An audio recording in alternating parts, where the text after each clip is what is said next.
Anak, hindi ang tingin at sinasabi ng ibang tao ang laging tamang gawin o kailangan mong sundin.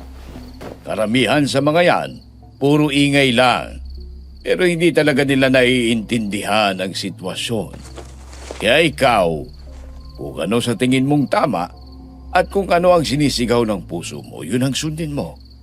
Naguguluhan na rin po ako, Tay. Posible ba talagang magmahal ang isang tao ng dalawa? Pero hindi eh. Alam ko kung sino talagang gusto ko. Pero parang may pumipigil din sa akin na piliin siya. Hindi ko alam. Malinaw naman sa akin pero parang malabo rin. Hindi ko pa alam kung naiintindihan mo ako. Ako nga rin nalalabuan na sa sarili ko. Hindi naman pwedeng dalawa sina Trevor at Dennis ang piliin mo. Yan ang hindi tamang gawin. Hindi ko po gagawin yan. Isa lang sa kanila ang gusto ko. Pero pag naiisip ko naman ang isang tao na to, may nagtutulak sa akin na siyang piliin kahit hindi naman siyang mahal ko. Bakit ganun, Tay? Hindi ko talaga alam. Sa tuwing titingin ako sa kanya, parang gusto ko na lang na sumama sa kanya kahit ayaw ko rin naman siyang piliin. Meron bang ganun, anak? Hindi pwede yan. Timbangin mong mabuti. Dahil kung ako lang, ito'y opinyong ka lamang naman.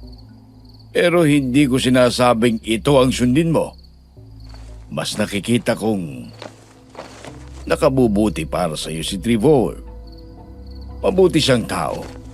Hindi naman siya sinasabi kong masamang tao si Dennis. Pero may kakaiba kasi sa kanya. Hindi naman kayo magkakakilala kung hindi dahil kay Jessa. Nakikita ko na parang may gusto rin itong si Dennis kay Jessa. Sa palitan nila ng mga tingin, hindi ko siya sinisiraan sa iyo ha. Nako anak. Diyak kapag narinig ako ng nanay mo magagalit yun ng husto.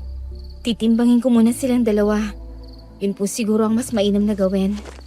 Kung sino ba talagang hinahanap ng puso ko kapag hindi ko kasama. Ayaw ko magtiwala agad.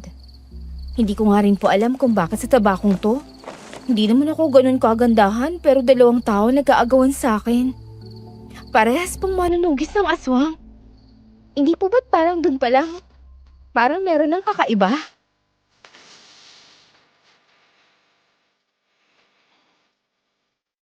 Naranasan mo na rin bang may dalawang taong dumating sa buhay mo at nahirapan kang pumili sa kanila? Anong gagawin mo kung maipit ka sa gitna ng sitwasyon na kailangan mong mamili kung pagmamahal o kaligtasan? Anong pipiliin mo sa dalawa? Paki-comment mo naman sa ibaba kung may sagot ka. Magbabasa ako kung sakali mang mapili ang kwento kong ito. Curious ka na ba kung tungkol saan nga ba ang pinag-usapan namin ni Tatay? Sumubaybay ka hanggang dulo ng aking kwento. Magandang araw po, DJ Paula. Ganoon na rin sa mga walang sawang nakikinig dito sa Aswang Radio.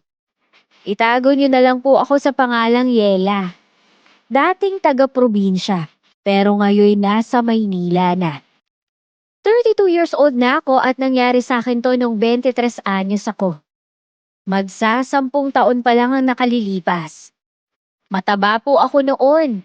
As in nangingibabaw ang katawan ko kahit sa maraming tao. Pero kahit na ganon, hindi ko lubos na maintindihan kung bakit may dalawang lalaki na nagkagusto at nanligaw sa akin. Sina Trevor at Dennis. Mga kilalang manunugi sa aming lugar dahil talamak pa rin noon ang mga aswang sa bayan namin. Maraming nagtaka kung bakit ako sa dami ng babae na higit na mas maganda at mas sexy sa akin. Yun pala, parehas silang may dahilan kung bakit ako ang ginusto nila. At kung ano yun, sumama kayo sa akin hanggang dulo nang malaman ninyo. Ang aga mo namang nandito, anak. Nag-almusal ka na ba? Pansin ko parang masyado mong minamadali ang paggawa sa dress na yan. Puting-puti pa. Kanino ba yan? Ay, kay Jessa po. May paggagamitan daw kasi siya nito sa Biyernes eh. Kaya gusto niya magawa agad para masukat niya na at may ma-adjust daw kung may problema. Ganun ba? O kape. Gusto mo ba ng kape? Sige nga po, Nay. Nagkape naman ako kanina pero parang kulang pa rin. Medyo inaantok pa ako. Baka kamay ko pa ang matahi ko rito. Kumain ka na muna kaya. Maaga pa naman. Pero siya nga pala. Kahapon ay nakasalubong ko si Dennis. Nagpaalam yun sa akin kung pwede raw siyang pumunta rito mamayang hapon. Sinabi ko namang walang problema basta siyang bibisita. Nay, alam niyo namang masyado akong abala. Ang dami kong tinatahi. Baka nga abutin ako ng gabi rito. May mga pending pa na nagpapagawa ng jersey para sa basketball. Kayang-kaya naman kitang tulungan dyan. Tsaka hindi naman yan rush, hindi ba? Down payment ka ng mga yan, kulang pa. Kahit na po, babayaran naman nila ng buo kapag tapos na. Hindi naman nila makukuha ang mga yan hanggat hindi nila binabayaran. Ay basta harapin mo ang binata mamaya. Kawawa naman. Nung nakaraan nauna siyang dumating. Pero mas nabigyan mo ng pansin yung si Trevor. Minsan na nga lang siyang pumunta, hindi mo papapansinin. Porque ba si Trevor ang laging nandyan? Hindi naman po, Nay. Medyo naiilang lang talaga ako paminsan-minsan kay Dennis. Ayos naman ang batang yon. May sinasabi pa sa buhay. Ayoko na lang po munang pag-usapan. Yung kape ko na lang po siguro, Nay.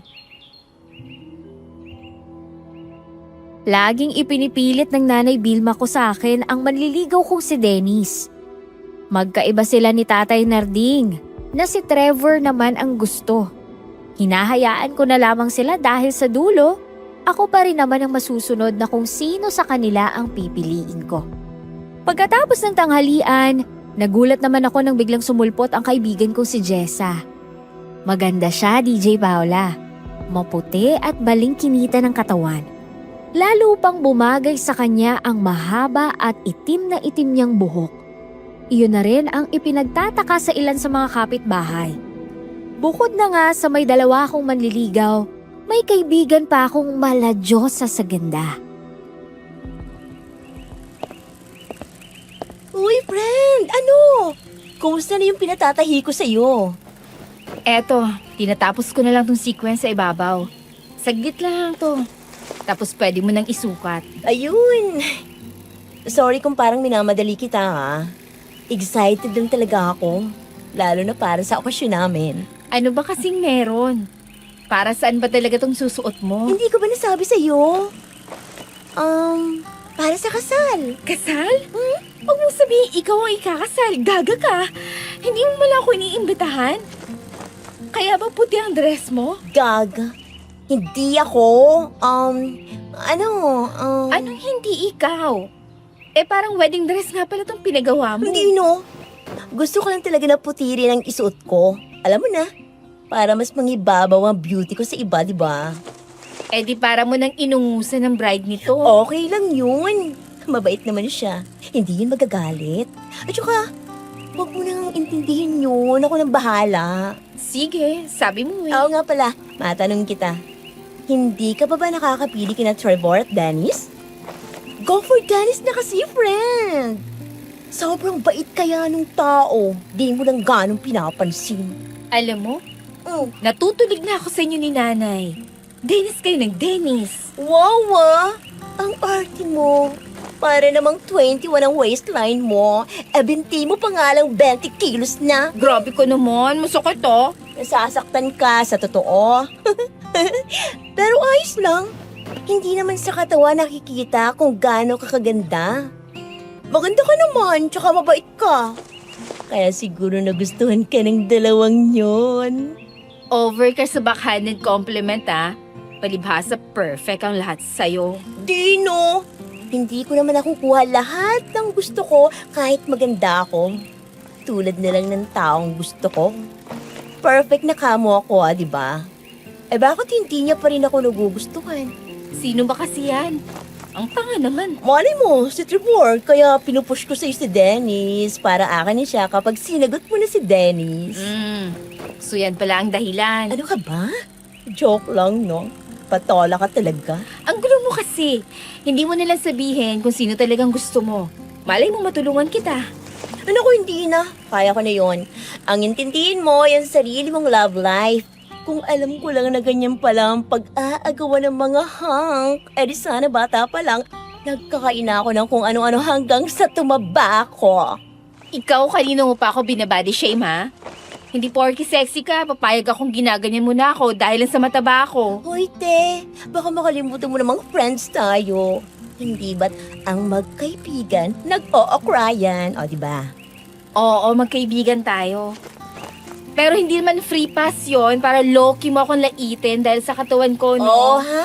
Masyado ka namang na-o-offend. Sige na nga, hindi na. Tapusin mo na lang yung dress ko, okay? Tanggap ko namang mataba ko, DJ Paola. Ayaw ko lang na inuulit-ulit yun sa akin. Alam ko namang kasalanan ko rin dahil parang pinabayaan ko ang sarili ko sa kusina. Hindi ko naman din ginustong tumaba ako ng husto pero binabawasan ko na rin naman ang pagkain ko. Hindi nga lang ako gaanong makapag-ehersisyo. Mabilis kasi akong mapagod at kung minsan, hinihika pa ako. Noong hapon na yon, dumating nga si Dennis gaya ng sinabi sa akin ni nanay. Ngumiti siya agad sa akin nang makita ako habang inaabot ang 3 tangkay ng pulang rosas. Tipid na lamang akong napangiti. Kasabay nun ang pakiramdam na para akong lumulutang pagkatapos kong tingnan ang bulaklak. Inanyayahan ko siyang pumasok sa loob ng bahay. Saktong naghahanda ng hapunan ang nanay. Magandang hapon, Yela. Magandang hapon din. Pasok ka. Oh, Dennis! Nandyan ka na pala. Halika rito, pasok ka sa loob. Dako, kanina ka pa rin namin hinihintay ni Yela. Nay! Talaga po? Parang bago po sa pandinig ko yan ah. Akala ko si Trevor lang ang gustong makita ni Yela. Nasaan nga pala siya? Hindi ka binibisita? Abala siya ngayon. May tinutugis. Pumatay ng buntis nung nakaraan kaya hindi siya gano'n nakakapunta rito sa bahay. Ay, salamat naman at masusolo kita. Wala akong kaagaw sa atensyon mo. Bakit nga hindi ka rin abala ngayon? Hindi ba't mas makakabuti kung magtutulungan na lang kayong dalawa ni Trevor? Baka po kasi hindi kami magkasundo eh. Alam niyo na, dito pa lang kay Yela, nag-aagawan na kaming dalawa. Baka pati sa pagtugis ng aswang, magpagalingan lang kami. Pwede nyo naman sigurong isang tabi ang bagay na yun. Hayaan mo sila, Narding. Kahit ako naman mas pipiliin kung hindi makasama ang kakumpetensya ko. Inasali mo na naman ang sarili mo. Hindi naman ikaw ang pinag-uusapan. Hayaan niyo na nga po sila. Pati kayo yung magtatalo pa. Kumain na lang po siguro tayo. Alika Dennis, kumain tayo. Ay nako, gusto ko man eh, hindi na. Busog na rin kasi ako. Ay, nako, Dennis. Masama ang tumanggi sa pagkain. Sumalo ka na sa amin. Tsaka inaaya ka ni Yela, oh. Hindi na po talaga, Nanay Vilma. Busog talaga ako at wala nang paglalagyan ng pagkain sa tiyan ko. Basta lang po mabusog itong si Yela, ayos na ako. Kumain ka ng marami, Yela. Nagbabawas na ako ng kinakain ko, kaya konti lang. Uy, wag! Kumain ka hanggat gusto mo. Dahil ba yan sa mataba ka? Ayos lang naman ang katawan mo para sa akin eh. Ayos para sa'yo, pero hindi na siya healthy. Masama ang sobrang taba, yun ang totoo. Eh kaya nga kita nagustuhan dahil sa katawan mo. Ayos lang naman sa akin kahit hindi mo na ako magustuhan. Grabe ka naman. Mahilig kasi talaga ako sa matataba eh. Nakwento ko naman sa'yo, di ba? Yung mga ex ko, matataba rin tulad mo. Hindi ko alam, pero kakain na ako. Sigurado ka bang hindi ka kakain? Oo, hindi na. Aalis na rin talaga ako. Sadyang dinaan ko lang yung bulaklak sa'yo. Namiss kasi kita, kaya naisip kong bumisita saglit. Itong mga nakaraan kasi, masyado akong abala. Napupuyat ako kababantay. Ganun ba? Sige. Nay Vilma, Tay Narding, uwi na rin po ako. Oh, ang bilis naman. Hindi ka ba magtatagal man lang kahit konti pa? Eh, hindi na po. Dinaan ko lang talaga kay Yela yung bulaklak. Ay mag-iingat ka kung gano'n. Yela, halika na rito sa hapag. Ingat ka, Dennis. Ni minsan hindi kumain si Dennis sa bahay at lagi siyang tumatanggi. Sa isip ko'y baka masyadong nahihiya makisalo sa amin. Bagay na naiiba naman kay Trevor. Kinabukasan, nagulat ako nang magising akong tila may nagtatawanan sa labas naming bahay. Bumangon ako para lumabas ng bakuran. Doon ko nadatnan sina tatay at si Trevor na masayang nag-uusap habang nagkakape. Nahiya naman ako dahil lumabas ako nang hindi man lang naghihilamos o nagsusuklay ng buhok. Pero huli na para tumalikod kasi nakita na ako ni Trevor. Magandang umaga, Yela. Pero parang mas maganda ka pa rin sa umaga. Aga mo namang mambola. Wala pa nga akong hilamos o suklay man lang. Kahit naman anong ayos mo, maganda ka pa rin para sa akin. Bagong gising, pawisan o kahit pa walang ligo, maganda ka, Yela. Iho, baka nakakalimutan mong nandito ako't naririnig ko ang mga sinasabi mo. Hindi ka naman nakalaing ganito na lang pala kabaduy ang kabataan ngayon pagdating sa pag-ibig. Kung ano-anong sinasabi. Sobrang ganda naman talaga ng anak niyo, Tay. Alam ko naman, siyempre anak ko yan eh. Yela, halika nga rito. Kumano ka na sa aming magkape ni Trevor, mamaya sasamahan niya akong mangahoy at wala na tayong panggato. Ha? Hindi ka ba puyat o pagod kagabi para tulungan pa si tatay? Nagulat na ako na ang aga mong pumunta ngayon eh. Nakapangako kasi ako nun kay tatay na tutulungan ko siya sa pangangahoy niya. Nakaayos lang naman ako, hindi ako pagod. Ang totoo nga niyan, parang nabuhayan agad ako nung nakita kita, kahit kulang ako sa tulog. Kaya ka nga siguro gandang-ganda sa akin dahil kulang ka sa tulog eh. Baka nagdidelirio ka na o kaya lumalabo na lang talaga ang mata mo. Hindi. Seryoso naman ako sa sinasabi ko. Sige na, mag-ayos ka na doon para makalabas ka na ulit dito bago kami umalis ni tatay. Papuntang Kakahuyan. Tutulong na muna ako sa nanay makapaghanda ng almusal. Para makakain na muna kayo. Siya nga pala. Nagdala ako ng mga prutas na gusto mo nung nakaraan. Sabi mo kasi, gusto mo nang simulan na healthy ang mga kinakain mo. Kaya bumili ako. Talaga? Naku, salamat. Buti natandaan mo pa. Oo naman. Lahat naman naaalala ko pagdating sa'yo eh. Hindi ko kinakalimutan lahat ng sinasabi ko sa'yo. Salamat. Pasok na muna ako. Tawagin ko na lang kayo mamaya kapag kakain na ng almusal. Magkaiba sina Trevor at Dennis, DJ Paula. Mas marunong makinig si Trevor at hindi rin ako naiilang sa presensya niya at mas sanay ako. Kahit na mas nauna kong nakilala si Dennis dahil kay Jessa, mas naging malapit ako kay Trevor. Ibang klase kasi siyang makisama. Hindi rin naman sa lahat ng oras pinaiiral niya ang pagkakagusto niya sa akin. May mga pagkakataon pang ramdam kong suportado niya ako sa kahit anong gusto kong gawin. Never naging issue sa kanya ang gusto ko at nirerespeto niya ako. Bagay na hindi ko maramdaman sa isa. Tulad na lamang ng plano kong pagpapapayat. Ayaw ni Dennis sa hindi ko malamang dahilan. Ipinagpapasalamat ko na lang talaga na hindi sila madalas magkasabay na bumisita sa bahay. Marahil ay iniiwasan din nilang magpang-abot. Sa totoo lang, habang tumatagal, mas lalong nagiging malinaw sa akin ang tinitibok ng puso ko. Si Trevor ang nagpapatibok nito sa paraang payapa. Samantalang si Dennis ay parang may kung anong puwersa na humihila sa akin na hindi ko maipaliwanag, kaya gusto kong umiwas kahit gaano pa siya kabait tulad ng sinasabi nila. Nakikita ko rin naman ang effort niya, pero sadyang hindi ko siya kayang tagalan. Isang gabi habang naghahapunan kami, naisipan ko nang basagin ang katahimikan at ilatag ang tunay kong nararamdaman sa mga magulang ko. Anong problema, Yela? Bakit parang hindi mo masyadong ginagalaw ang pagkain mo? May gusto ka bang sabihin sa amin ng nanay mo? Kasi po, Nay, Tay, gusto ko lang po sanang linawin yung tungkol kina Trevor at Dennis. Ayoko na rin kasing patagalin pa to dahil baka mas lalo lang silang umasa.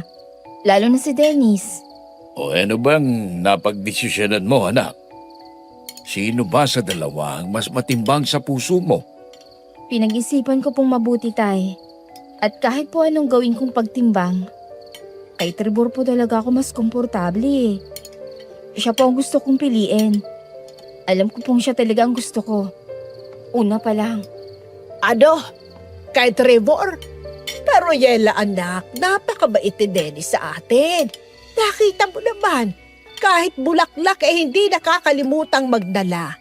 At saka, manunugis din naman siya. Kaya kanyang protektahan. Alam ko po yun, Nay. Pero iba po kasi ang nararamdaman ko kay Trevor. Pakiramdam ko mas kilala niya ako ng buo. Hindi niya ako pinipigilan sa mga gusto kong gawin sa sarili ko. Ay, sos! Dahil lang ba yan sa mga prutas na dinadala niya? Yela, tingnan mo si Dennis. Gustong gusto kanya kung ano ka ngayon. Hindi kanya pinipilit magbago o magpapayat. Doon ka sa taong tanggap ka na agad. Hindi yung may hinahanap pang iba sa'yo. Ilma, igilan mo nga ang bata. Nakapagdesisyon na si Ella. Bakit ba parang ikaw ang namimili para sa kanya? Hindi naman sa ganoon, Narding. Ang sakin lang, parang mas may seguridad tayo kay Dennis. May kakaiba sa batang yun na parang hindi tayo pababayaan. Kakaiba. Yan nga bang sinasabi ko eh. May kakaiba sa kanya na hindi ko mawari. Pero hindi yung tulad ng iniisip mo. Samantalang si Tibor, hayagan ng pagkatao. Alam mong mabuting tao dahil kitang-kita sa gawa. Saka alam ko namang hindi niya rin pababayaan ang anak natin. Tunay ang nararamdaman niya para sa ating anak. Puro ka naman, Trevor. Porke ba sinasamahan ka lang mag-ahoy tsaka sa mga kung ano-anong trip mo gawin sa buhay mo? Siya na gusto mo para sa anak mo? Ay hindi lang dahil doon, Wilma. Makinig ka. Ang anak natin ang makikisama sa kung sinong pipiliin niya. Hindi ikaw. Kung si Trevor ang tinitibok ng puso ni Ella, dapat nating irespeto yon dahil buhay niya yon. Nay, sana po maintindihan niyo. Hindi ko naman po sinasabing masamang tao si Dennis. Pero kay Trevor ko lang po talaga naramdaman yung seguridad na hinahanap ko. Ewan ko sa inyong dalawa. Basta ako, kay Dennis pa rin ako boto. Ay bahala kayo kung magkamali kayo ng desisyon sa huli. Natapos ang hapunan namin na may mabigat na tensyon sa pagitan ni nanay at tatay. Masakit para sa akin na hindi kami magkasundo. Pero kailangan kong maging tapat sa sarili ko. Hindi ko rin kasi maipaliwanag kay nanay na tuwing tinitingnan ko si Dennis, parang may kung anong ulap na bumabalot sa isip ko. Na parang hindi ko kontrolado ang sarili ko. Samantalang kay Trevor, malinaw ang lahat. Pagkatapos ng gabi na yon, akala ko ay magiging payapa na ang lahat. Hanggang sa isang tahimik na tanghali ay muling dumating si Jessa sa tahian. Naisip ko na rin sabihin sa kanya ang naging desisyon ko. Akala ko bilang kaibigan matutuwa siya para sa akin. Pero ang sumunod na nangyari ang hindi ko inaasahan. Jessa, buti napadaan ka. Gusto ko lang sanang i-share sa'yo. Kasi parang sasabog ng dibdib ko sa kakaisip eh. Saka, deserve mo rin namang malaman ang tungkol dito dahil kaibigan kita. Oh, bakit? Ano ba yun? Bakit parang seryoso ka yata ngayon? Tungkol ba saan? Sa dalawang mo bang manliligaw? Oo. Alam mo naman na matagal ko na silang kinikilates, diba? Kagabi, kinausap ko na sila nanay. Nakapagdesisyon na ako, Jess. Sasagutin ko na si Trevor. Ano? Teka, nabibingi ba ako? Si Trevor? Yela, sigurado ka ba dyan? Oo, sigurado na ako. Sa kanya ako masaya, Jess. Iba yung pakiramdam ko kapag siyang kasama ko. Parang payapa lang ang lahat. Pero bakit siya? Yela, nandyan si Dennis. Kita mo naman kung paano kanya tratuhin, diba? Kulang na lang ay sambahin ka niya. Lahat ng gusto mo, ibinibigay niya. Lahat ng effort, nasa kanya na. Ipinakilala ko siya sa iyo kasi siya ang gusto ko makatuluyan mo. Alam ko naman yung mga ginagawa ni Dennis. At nagpapasalamat ako ron. Pero hindi naman kasi nadadaan sa material na bagay o sa grabing pag-aasikasong pag-ibig. Kay Trevor, kahit simple lang. Ramdam ko yung katapatan. Katapatan? Baka naman nabubulagan ka lang. Isipin mo, Yela, ha? Si Dennis ang mas bagay sa'yo. Mas mukha siyang kagalang-galang. Mas mukhang may mararating.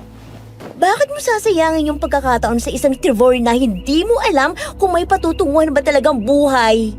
Bukod sa pagiging manunugis. Jess, kaibigan kita, di ba? Dapat sana masaya ka para sa akin kasi nahanap ko na yung taong gusto kong makasama. Bakit parang pilit mo akong tinutulak kay Dennis? Kasi ano, sa totoo lang, Yela, ayokong mapunta ka kay Trevor dahil may gusto rin ako sa kanya. Oo, matagal ko na siyang gusto kaya huwag mo siyang kunin sa akin. May gusto ka kay Trevor? Jess, kilala kita. Simula bata pa tayo, alam ko kung kailan ka nagsasabi ng totoo at kung kailan ka nagagawa-gawa lang ng kwento. Hindi mo gusto si Trevor. Hindi mo nga siya matitigan ng matagal kapag nandito siya. Bakit ka nagsisinungaling? Hindi ako nagsisinungaling.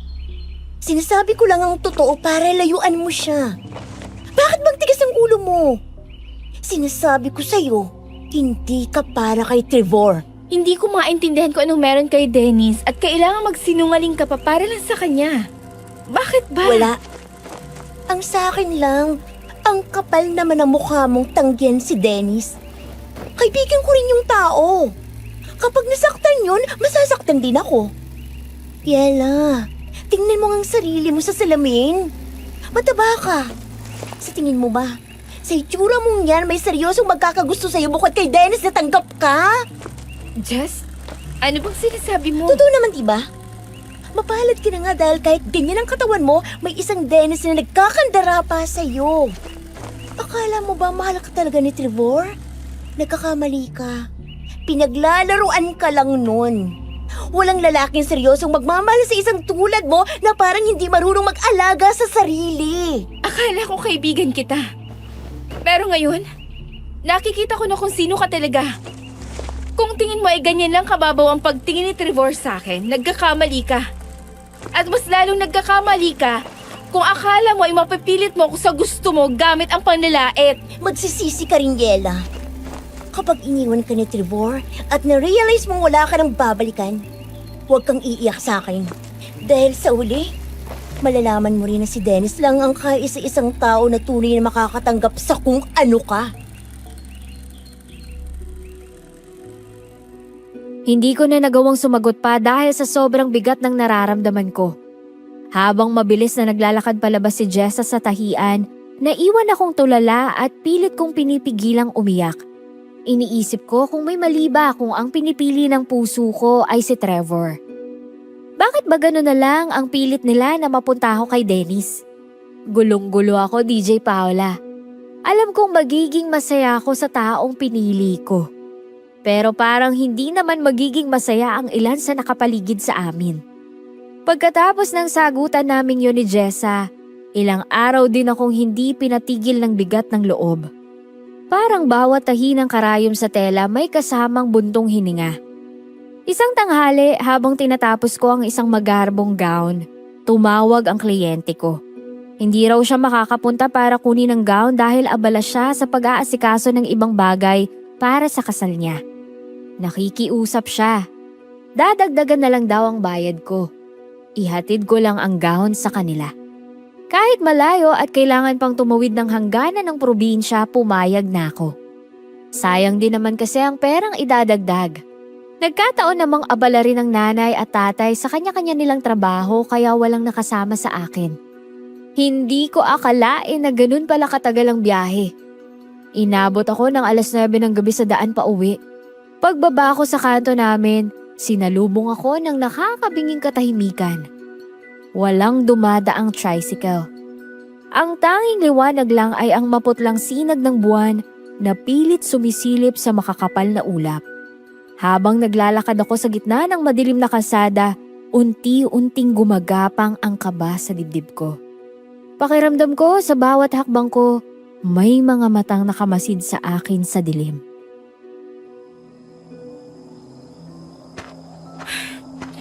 Bakit ba kasi ngayon pa nawalan ng tricycle dito sa kanto? Lord, gabayan niyo po ako.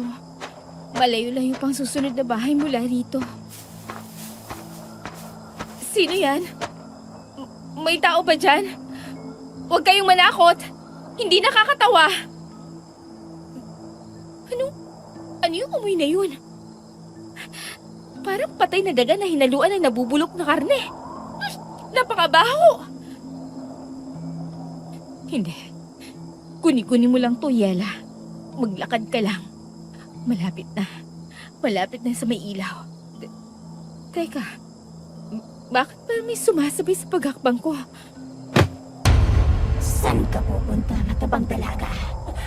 Akala mo ba makakatakas ka sa gutom ko? Diyos ko! Anong klaseng nilalang ka? Aswang! Ako magtatapos na paghihirap mo sa pagdadala ng mabigat mong katawan. Napakatagal ko nag-abang sa dilim. At ngayon, eto ka. Siksik, higlig, at nag-uumataw ang laman. Tulong! Saklolo! Nanay! Tatay! May aswang dito! Walang makakarinig sa'yo rito. Ang boses mo ay magsisilbing musika lang bago usip-sipin ang bawat patak ng dugo mo. Huwag kang matakot. Hindi naman kita sasaktan ng gusto.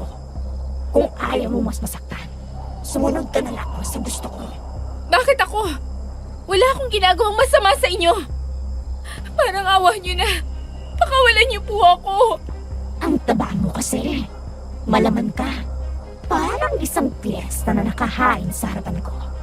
Alam mo ba kung gaano kahirap maghanap ng ganito kalinamnam na amoy sa gitna ng gabi? Tulong! May tao ba rito? Tulungan niyo ako! Sumigaw pala. Mas masarap kainin ang taong nagsusumigaw dahil sa lapis na takot. Lumayo ka sa kanya, halimaw! Sino ka namang nangangahas na mangialam sa magiging hapunan ko? Akong tatapos sa kasamaan mo! Yala! Diyan ka lang sa gilid. Huwag kang gagalaw dyan! Trevor! Trevor, mag-ingat ka! Isang manunubis. Isang hamak na tao na may bitbit na buntot pagi. Akala mo ba'y matatakot mo kung sino ang yan? Hindi ito laruan, aswang! Ito magpapadala sa'yo ng maaga sa impyerno! Huwag kang mangialam dito, lalaki. Matagal ko nang gustong punteriyahin ang babaeng to. Sadyang hindi ko lang matsyempuhan. Hindi mo alam kung anong gutom ang nararamdaman ko sa tuwing nakikita ko siya. Ngayon may pagkakataon na ako, mangialam ka pa. Wala akong pakialam sa gutom mo. Basta't ang babaeng to ang gagalawin mo. Dadaan ka muna sa bangkay ko! Eh, sasabihin na kita sa kanya. 2 putahe sa isang gabi. Bakit hindi?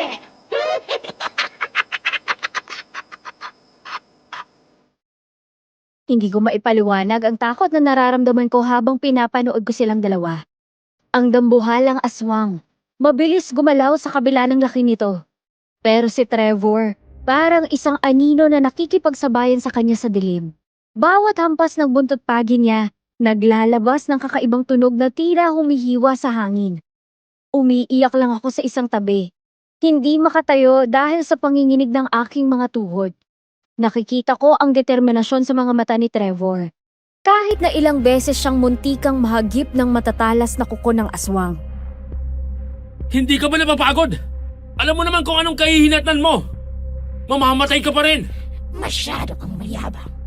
Kapag nabatay kita, isusunod ko ang buong pamilya ng babaeng yan. Hanggat humihinga ako, walang mangyayaring masama sa kanila. Tama na! Napakahapde! Anong klaseng orasyon ang nakalagay sa sandata mong yan? Orasyon ng katarungan para sa mga biktima nyo! Akala niyo ba ay ganun lang magiging kadali na ubusin kami? Marami kami. Hindi niyo alam kung sinong kinakalaban niyo.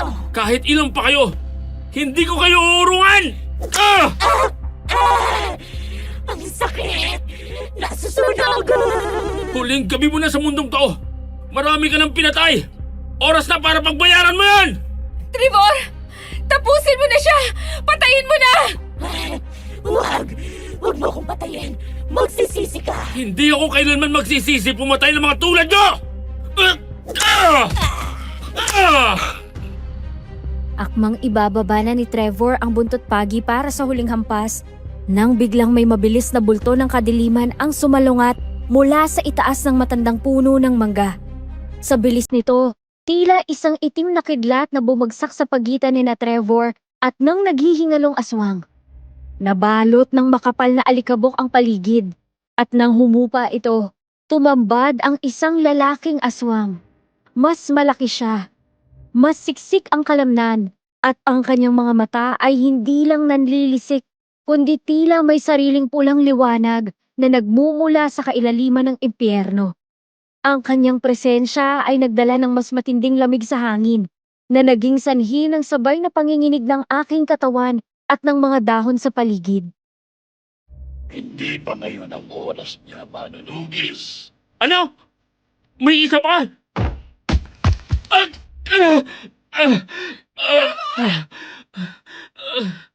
Magkikita pa tayo, Timo. Huwag mong isiping nanalo ka na sa gabing ito. Magsisimula pa lang ang tunay na laban. Dahil sa ginawa mo ito, Hindi! Bumalik kayo rito! marami pang pagkakataon. Hindi pa ito ang huli. Huwag kang mag-alala. Habang mabilis na naglalaho sa dilim ang dalawang aswang, naiwan kaming dalawa ni Trevor sa gitna ng kalsada. Nanatili akong nakasalampak sa lupa. Nanginginig ang buong katawan at halos hindi makahinga sa sobrang takot. Si Trevor naman, bagaman hinihingal at bakas ang galos sa braso mula sa pagkakatalsik niya, ay dali-daling lumapit sa akin. Binitawan niya ang kanyang buntot pagi at agad akong inalalayan. Yala! Diyos ko! Yala, ayos ka lang ba? Sabihin mo sa akin, may masakit ba sa'yo? Nasaktan ka ba ng halimaw na yun? Trevor, akala ko nakatapusan ko na. Nagulat na lang ako, bigla na lang siya sumulpot sa harap ko. Natatakot ako baka balikan niya ako. Tana, nandito na ako. Hindi kita pababayaan. Huwag kang magalala, ligtas ka na. Yala, tingnan mo ako. May sugat ka ba? Kagat, kalmot? Sabihin mo sa akin. Wala naman. Pero yung kuko niya, muntik na ako maabot kung hindi ka lang dumating. Trevor, natatakot ako. Baka bumalik sila. Hindi ko hayaang mangyari yon. Mabuti na lang talaga at naisipan kong lumabas para magmanman sa paligid kahit ilang gabi ng tahimik dito sa baryo. Narinig ko mga sigaw mo kaya kumaripas ako ng takbo rito. Kung hindi ko pa narinig yun baka... Salamat at narinig mo ko. Kung hindi ka dumating, baka wala na talaga ako ngayon. Tama na. Nandito na ako. Pero Yala, anong ginagawa mo rito sa labas ng ganitong oras? Saan ka ba galing at bakit mag-isa ka lang naglalakad sa dilim? Nagatid ako ng gown sa kabilang probinsya. Pinilit ako ng kliyente ko dahil abala raw siya. Ginabi na ako sa biyahe. Tapos wala na ako masakyan na tricycle mula sa kanto. Napilitan tuloy ako maglakad kahit madilim. Sa kabilang probinsya? Mag-isa ka lang? Yala, alam mo namang delikadong panahon ngayon. Lalo na't maraming balita tungkol sa mga nawawala at mga kakaibang nilalang dito sa atin. Hindi mo dapat ginagawa yan ng walang kasama. Pasensya na, Trevor. Kailangan ko lang talaga ng pera kaya tinanggap ko. Hindi ko naman alam na may ganung uri ng nilalang na nag-aabang sa akin. Sa susunod, Yela, makinig ka sa akin ha. Kahit saan ka pa pupunta, kahit gaano pa yung kalayo o kalapit, sabihan mo ako. Sasamahan kita. Huwag na wag ka nang aalis ng mag-isa, lalo na kapag palubog ng araw. Naiintindihan mo ba? Oo, Trevor. Pangako, hindi na mauulit. Halika na. Ihatid na kita sa inyo. Hindi ako mapapakali hanggat hindi ka nakakapasok sa loob ng bahay nyo. At masisigurong ligtas ka na sa tabi ng mga magulang mo. Paano yung mga sugat mo? May dugo yung braso mo, Trevor. Gasgas lang to. Huwag mo nang isipin. Mas mahalaga sa akin na buo ka at walang galos. Tayo na. Baka nag-aabang pa mga yun sa paligid. Sinakay ako ni Trevor habang ang isa niyang kamay ay mahigpit na nakahawak sa kanyang buntot pagi. Laging handa sa anumang susulpot mula sa madilim na talahiban. Kahit na nanginginig pa rin ang mga binti ko, ang init ng presensya niya ay nagbigay sa akin ng lakas para humakbang. Sa gabing yun, hindi lang ang buhay ko ang nailigtas niya, kundi pati na rin ang tiwala ko na sa gitna ng mga aswang at dilim, may isang manunugis na handang itaya ang lahat para sa akin. Hinatid niya nga ako sa bahay at nagulat naman ang mga magulang ko nang umuwi akong umiiyak. Diyos ko, Yela, anong nangyari sa'yo? Bakit ganyan ang itsura mo? Tibor, salamat sa Diyos at kasama mo ang anak ko. Yela! Oh, bakit ka umiiyak? At bakit puro dumi ang damit mo? May nangyari ba sa labas? Opo, Nay Vilma. Inabangan po siya ng isang aswang sa madilim na bahagi ng kalsada malapit sa kanto. Mabuti na lang at nagmamanman ako sa paligid at narinig ko ang sigaw niya. Inasabi ko na nga ba? Napakadelikado na talaga rito sa atin. Maraming salamat, Tiyo. Utang namin sa iyo ang buhay ng anak namin. Kung wala ka doon, ay baka hindi na namin alam kung anong nangyari dito kay Yela. At mabalitaan na lang namin kinabukasan na pinagpepiestahan na sila. Ay, salamat, Trevor. Pasensya ka na kung medyo alam mo na. Pero totoo, salamat at iniligtas mo si Yela. Hindi ko mapapatawad ang sarili ko kung may mangyari masama sa kanya. Wala ho yun, Tay Narding, Nay Vilma. Tungkulin ko pa manigurado na ligtas ang lahat. Lalo na si Yela. Huwag na po kayo maglala. Ang mahalaga, ligtas na siya rito sa loob ng bahay niyo. Sinalubong ako ni nanay at tatay ng yakap na puno ng takot at pasasalamat. Ramdam ko ang panginginig ng mga kamay ni tatay habang hinahawakan ng balikat ko. Samantalang si nanay naman ay tila natahimik sa tindi ng kaba. Kahit alam kong mas pabor siya kay Dennis, hindi niya maikakaila na si Trevor ang naging sandigan ko sa oras ng panganib. Inalalayan ako ni tatay paupo, habang ako naman ay hindi maalis ang tingin sa dugoang braso ni Trevor. Trevor, halika rito. Maupo ka muna. Gagamutin natin yung sugat mo. Nay, may mga dahon po tayo na bayabas, diba? Baka pwede makidikdik ako. Saka maligamgam na tubig na rin ang hindi magka-impeksyon itong mga sugat ni Trevor. Naku Yela, huwag mo na ako intindihin. Gas-gas lang to. Mas sanay ako sa ganito kaysa makitang umiiyak ka. Kaya ko naman tong gamutin pag uwi ko eh. Si Lolo Carmencita nang bahala. Huwag ka nang makulit. Umupo ka na riyan. Malalim ng sugat na nakuha mo sa pagkakatalsik mo kanina. Gusto mo bang ma-impeksyon yan? Sige na nga, sabi mo eh. Mahirap na talagang humindi kapag ikaw nang nag-uutos. Ganito palang pakiramdam ng inaalagaan ng isang magandang Yela. Parang nawala bigla yung hapdi ng sugat ko. Loko-loko ka talaga. Munti ka na nga mapahamak kanina. Nakukuha mo pang mambola. Oh, heto na ang mga kailangan mo, anak. Salamat, Nay. Thank you, Nay Vilma. Nakaabala pa tuloy ako sa inyo. Dahan-dahan lang. Medyo mainit pa to. Aray! Dahan-dahan naman. Baka mamaya mas mapatay mo pa ako sa hapde kaysa sa aswang kanina. Seryoso nga. Ayos lang ako. Basta alam kong okay ka na. Trevor, seryoso din ako. Salamat talaga.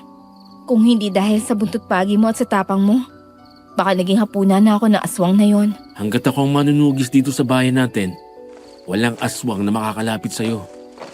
Sulit naman ang sugat na to. Para akong nanalo sa loto dahil ikaw mismo ang nanggagamot sa akin.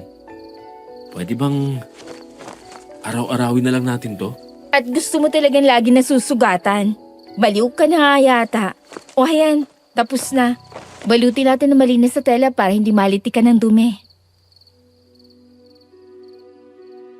Habang dahan-dahan kong nililinis ang kanyang sugat, napansin ko ang titig ni Trevor na puno ng paghanga. Hindi ko mapigilang mapangiti sa kabila ng takot na naranasan ko. Ang bawat haplos ng dahon ng bayabas sa kanyang balat ay tila mas lalo kaming pinaglalapit dalawa. Sa gabing yon, kahit may nagbabantang panganib sa labas, Naramdaman ko ang kakaibang katahimikan sa loob ng aming bahay dahil sa presensya ng taong tunay na nagmamahal sa akin.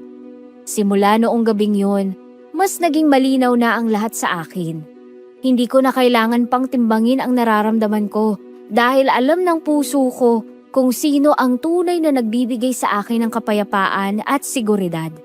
Ngunit alam kong may isang bagay pa akong dapat tapusin para tuluyan na akong makahinga ng maluwag. Habang tinatapos ko ang ilang tinatahi, may narinig akong yabag sa labas. Si Dennis. Huminga ako ng malalim. Hinahanda ang sarili sa pagtatapat na alam kong ikagagalit niya. Yela! Yela! Nabalitaan ko kay Nanay Vilma ang nangyari sa'yo kagabi. Ayos ka lang ba? Bakit hindi ka muna magpahinga? Ayos lang ako. Hindi naman ako nasugatan o ano. Huwag ka na mag-alala sa akin. Pasensya na. Wala ako ron. Hindi kita nailigtas. Okay lang. Ang mahalaga, buhay pa rin ako sa harapan mo. Oh, eto. Nagdala ako ng paborito mong kakanin. Salamat, Dennis. Pero hindi ka na sana nag-abala. Maupo ka muna. May kailangan tayong pag-usapan. May gusto rin kasi akong sabihin sa'yo. Bakit parang napakaseryoso mo naman? Ayos lang naman tayo, di ba? Naaalibadbaran ka na ba sa akin? Sa madalas kong pagdalaw sa'yo? Dennis, tungkol kasi to sa ating dalawa. Pinag-isipan ko to ng mabuti. Ayoko na magpaligoy-ligoy. Ayoko namang mas masaktan ka pa sa huli. Gusto ko na kasing itigil mo ng panliligaw mo sa akin. Anong sinasabi mo, Yela? Bakit biglaan naman yata? May nagawa ba akong mali? Walang mali sa'yo, Dennis. Pero hindi ko mapipilit ang puso ko. Mas naging malinaw sa akin itong mga nakarang araw kung sino talaga ang gusto ko makasama. At gusto ko ring malaman mo na nakapagdesisyon na ako. Sasagutin ko na si Trevor. Ano? Si Trevor? Pagkatapos ng lahat ng effort ko, Yela? Minsan lang ako magkagusto ng ganito sa isang babae, tapos ganun-ganun na lang. Hindi ako papayag na ganun ang mangyayari. Hindi ko sinayang ilang buwan ko para lang itapon mo ako bigla. Dennis, pakiusap. Tanggapin mo na lang ang desisyon ko. Sa kanya ako masaya. Hindi pwede. Hindi ako susuko. Hindi mo ba naiisip na ako ang mas nakakaintindi sa'yo? Sinabi ko na sa'yo, gusto kita dahil sa kung ano ka ngayon. Pero pipiliin mo yung lalaking yon? Desisyon ko to, Dennis. Sana naman irespeto mo yon. Dahil ayaw ko nang paasahin ka pa. Wala akong pakialam sa Trevor na yan. Kahit anong gawin ninyo, gagawin ko rin ang lahat para mapasagot kita. Hindi ako titigil hanggat hindi ka napupunta sa akin. Dennis, sumusobra ka na. Sinabi ko na si Trevor ang mahal ko at wala na magbabago doon. Kahit anong sabihin mo, Yela, hindi ako papayag. Magsisisi ka sa desisyon mong ito. Dahil hindi ako ang tipo ng tao na basta na lang sumusuko kapag may gusto. Please, wag mo naman ako pahirapan. Ako ang nahihirapan sa inyo, hindi kayo. Huwag mong isiping tapos na to, Yela. Basta ikaw lang ang gusto ko. Wala akong pakialam kung sino pa ang humarang. Dennis, lumabas ka na dito. Hindi na magandang takbo ng usapan natin. Aalis ako ngayon. Pero asahan mong hindi ako titigil. Gagawin ko ang lahat para mapasakin ka. Tandaan mo yan! Naiwan akong tulala at nanginginig ang mga kamay habang nakatingin sa saradong pinto. Ang bawat salita ni Dennis ay punong-puno ng hinanakit at determinasyon na hindi ko inaasahan mula sa kanya. Hindi pa man humuhupa ang tensyon sa akin. Hapon na noon, magsasara na sana ako nang muling bumukas ang pinto. Nang lumingon ako, si Jessa ang tumambad sa akin. Sa talim ng kanyang tingin at sa paraan ng kanyang paghinga, alam kong nakarating na sa kanyang balita. Mukhang hindi nag-aksaya ng panahon si Dennis na isumbong ang nangyaring pambabasted ko sa kanya. Talaga bang ginawa mo yun, Yela? Bakit mo naman ginawa yun? Hindi ko naman Pinatitil mo na si Dennis? Umuwi siya sa kanila. Nakasalubong ko. Halos hindi na maipintang mukha niya. Sobrang galit. Naiiyak na yung tao sa ginawa mo. Oo, Jessa. Sinabi ko na sa kanya ang totoo na hindi naman talaga siya ang mahal ko. At si Trevor ang pinipili ko. Ayaw ko na kasi siyang paasahin. Lalo na't alam ko na sa sarili ko kung sino ang tinitibok ng puso ko. Si Trevor talaga. Akala ko nagbibiro ka lang nang huli tayong mag-usap. Yela, nakita mo naman kung gaano kadesperado yung tao. Nakaka-disappoint ka. Akala ko pa naman itatanaw ka ng utang na loob sa akin dahil ako ang nagpakilala sa kanya sa'yo. Utang na loob? Para saan, Jess? Para sa pagpilit sa akin na sa taong hindi ko naman mahal? Sinabi ko na sa'yo noon pa, kay Trevor ako masaya at panatag. Hindi ko maintindihan kung bakit parang ikaw pa itong mas apektado kaysa sa akin. Siyempre, apektado ako. Kaibigan ko si Dennis at alam kong siyang mas nakabubuti para sa'yo. Ano bang nakita mo sa Trevor na yon, ha? Ang hilig mo talaga maghanap ng sakit ng ulo. Binigyan ka na nga ng jackpot, pinili mo pa yung mamurahin. Hindi mo murahin si Trevor, Jessa. Siya ang nagligtas sa akin ng gabing muntik na akong mamatay. Nasaan si Dennis noon? Nasaan ka? Habang nakikipaglaban si Trevor sa aswang, wala naman kayong dalawa. Kaya paano ako dapat na magkautang na loob sa inyo? Kahit na. Isang beses lang yun. Maswerte ka na nga may isang Dennis na tumitingin sa'yo kahit ganyan ang itsura mo. Akala mo ba talaga seryoso sa'yo si Trevor? Pinaglalaroan ka lang niyan dahil alam niyang wala kang ibang pagpipilian. Gusto ka lang niyang makuha. Pagkatapos iiwan ka rin niya. Sa itsura pa lang ng tao na yun, alam mo nang hindi nagseseryoso. Tama na, Jessa. Nakakasuka na yung mga panlalait mo. Kung tunay kang kaibigan, dapat ay masaya ka para sa akin. Pero mas pinapaboran mo pa ang nararamdaman ng ibang tao kaysa sa kaligayahan ko. Kaligayahan? Magsisisi ka rin, Yela. Kapag iniwang ka niyan at binalikan ka ng mga kamalasan sa buhay, huwag kang tatakbo sa akin. Sinayang mo ang pagkakataong nagkaroon ng maayos na buhay dahil lang sa lintik na emosyon na yan! Muling naging maanghang ang palitan namin ng salita ni Jessa. At sa bawat banat niya, lalong lumalayo ang loob ko sa kanya. Hindi ko akalaing ang taong itinuring kong matalik na kaibigan ay siya pang magiging hadlang sa katahimikang matagal kong hinangad. Tulad ni Dennis, umalis si Jessa na may dalang matinding sama ng loob. Iniwan akong muli sa gitna ng katahimikan ng aking tahian na napuno na ng tensyon at pangamba. Ilang araw ang lumipas matapos noon. Bawat gabi, tila may dalang kakaibang bigat sa hangin. Isang hating gabi, habang mahimbing ang tulog namin, nagising kami sa sunod-sunod na sigaw at kalabog sa labas ng bakod. Hindi yun ordinaryong ingay ng mga lasing. May halong takot at kaguluhan ang bawat boses na naririnig ko. Sabay-sabay kaming napabangon ni Tatay Narding at Nanay Vilma. Dali-daling lumabas ng bahay para makiosyoso sa kumpulan ng mga taong tila may tinitingnan sa ibaba. Anong nangyayari dito? Bakit nagkakagulo ang mga tao? Oh, Diyos ko. Sino yung nakahandusay sa lupa? Bernabe! Ay teka, si Bernabe nga ba yan? Eh bakit puno siya ng taga? Sino gumawa nito sa kanya? Akong gumawa niyan. Tay Narding, Nay Vilma. Nahuli ko siya sa akto. Siya ang aswang na sumugod kay Yela nung nakaraang gabi. Ano? Anong pinagsasabi mo, Dennis? Imposible ang sinasabi mo. Si Aling Bernabe? Sigurado ko ba sa sinasabi mo? Matagal ko na siyang minamanmanan.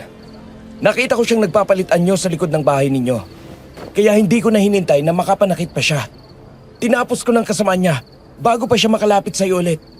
Pero Dennis, kilala namin si Bernabe. Kasama ko yan sa simbahan tuwing linggo.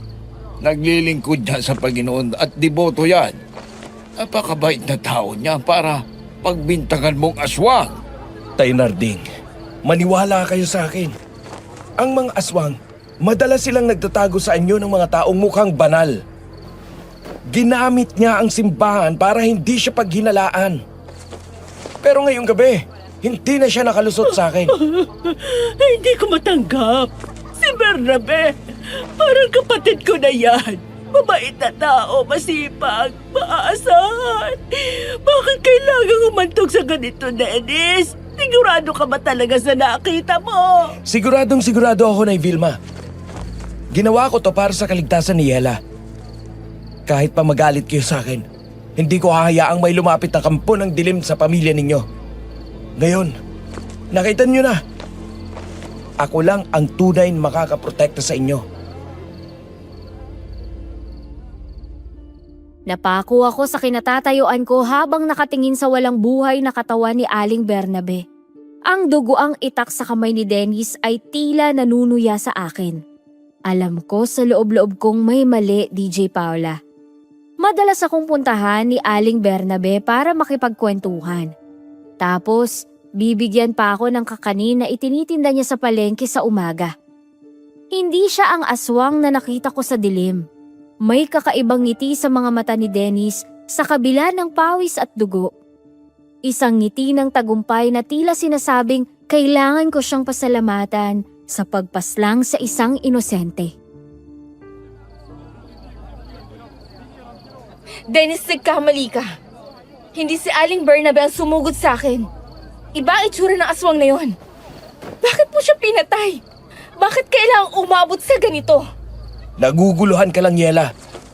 Sa sobrang takot mo noong gabing yun, hindi mo na nakita ang tunay na anyo niya. Pero ako, bilang manunugis, alam ko ang amoy nila. At ang amoy na yun ay nanggagaling kay Bernabe. Pero wala naman siyang buntot o kahit anong sinyalis na aswang siya. Ngayong nakahandusay na siya rito. Tao ang pinatay mo, Dennis. Tao ang nakikita namin. Magbabago ang anyo niyan kapag sumikat ng araw. Tay Narding, sa ngayon, hayaan niyong linisin ko ang kalat na ito. Huwag na kayong magtanong pa. Ang mahalaga ay wala na ang banta sa buhay ng anak ninyo. Hindi. Hindi ako naniniwala sa'yo. Ginawa mo lang to para magmukha kang bida. Para isipin namin na ikaw may kaya magligtas sa akin. Akala ko ba gusto mo ng proteksyon? Etong proteksyon ni Ella. Pinapatay ang dapat patayin. At kung hindi ka pa rin naniniwala, baka mas marami pang aswang ang mamatay sa paligid mo hanggat hindi mo ako pinipili. Nanlamig ang buong katawan ko sa bulong na yon. Tumingin ako sa paligid sa mga kapitbahay naming natatakot at sa mga magulang kong hindi malaman kung sino ang papaniwalaan. 2 linggo na ang lumipas mula nang mangyari yon. Hindi pa rin matahimik ang pamilya ni Aling Bernabe. Galit na galit sila kay Dennis, pero ang lalaking yon parang walang naririnig. Ipinaglalaban niyang hindi siya nagkakamali. Pero sa kabila ng lahat, isang tao lang ang hinahanap ng mga mata ko. Si Trevor. Simula rin kasi noon ay hindi siya nagpaparamdam sa akin. Bukod sa namimiss ko siya, pakiramdam ko ay may mali dahil hindi niya rin ako magawang i-text. Sa sobrang pag-aalala, hindi ko na natiis at binuntahan ko siya sa kanila. Pagpasok ko, bumungad sa akin ang katahimikan at ang amoy ng kakaibang gamot. Lola Carmencita, magandang hapon po. Pasensya na po at sumadya ako rito na hindi nagsasabi. Yala, apo. Ikaw pala yan. Halika, pasok ka at maupo ka rito sa tabi ko. Kumusta po kayo? Mukhang malalim po ang iniisip niyo rito sa tumba-tumba.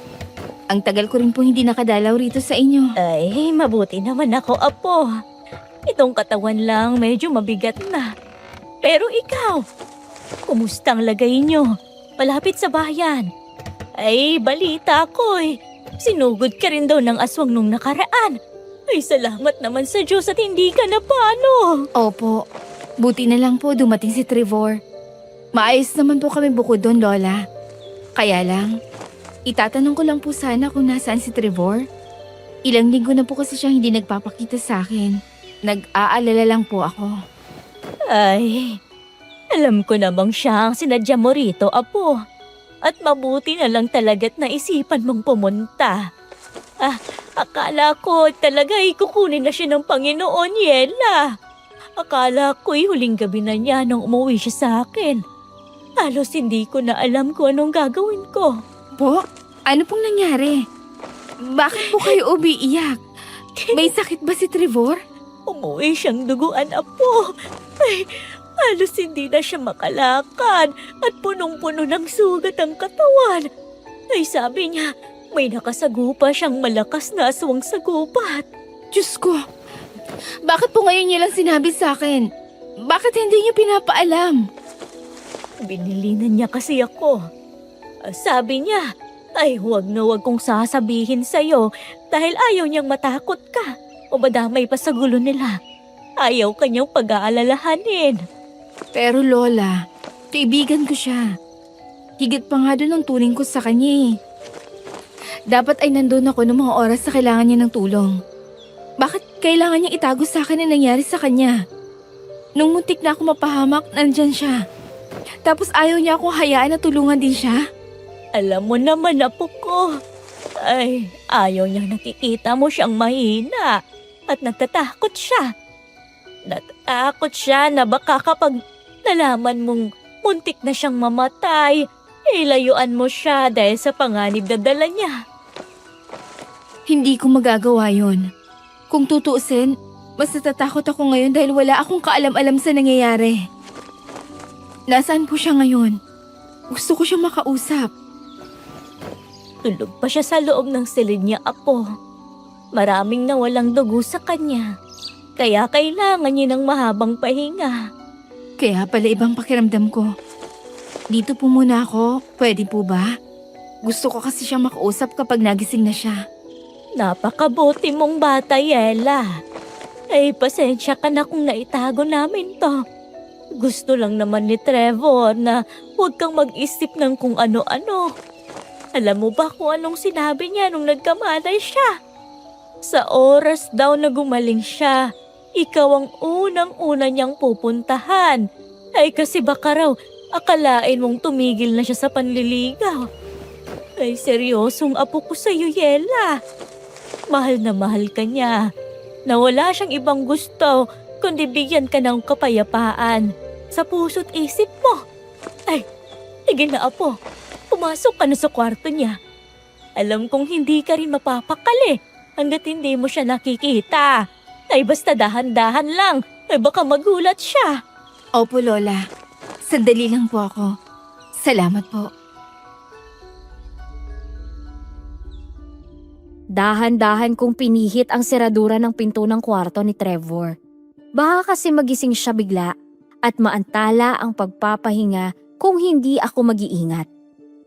Sa gitna ng madilim na kwarto, nakahiga si Trevor. Walang suot na pang-itaas at ang kanyang matipunong katawan ay halos natatakpan na ng mga benda at gasa. Lalong nangilid ang luha ko habang pinagmamasdan ang kanyang mukha na tila pagod na pagod.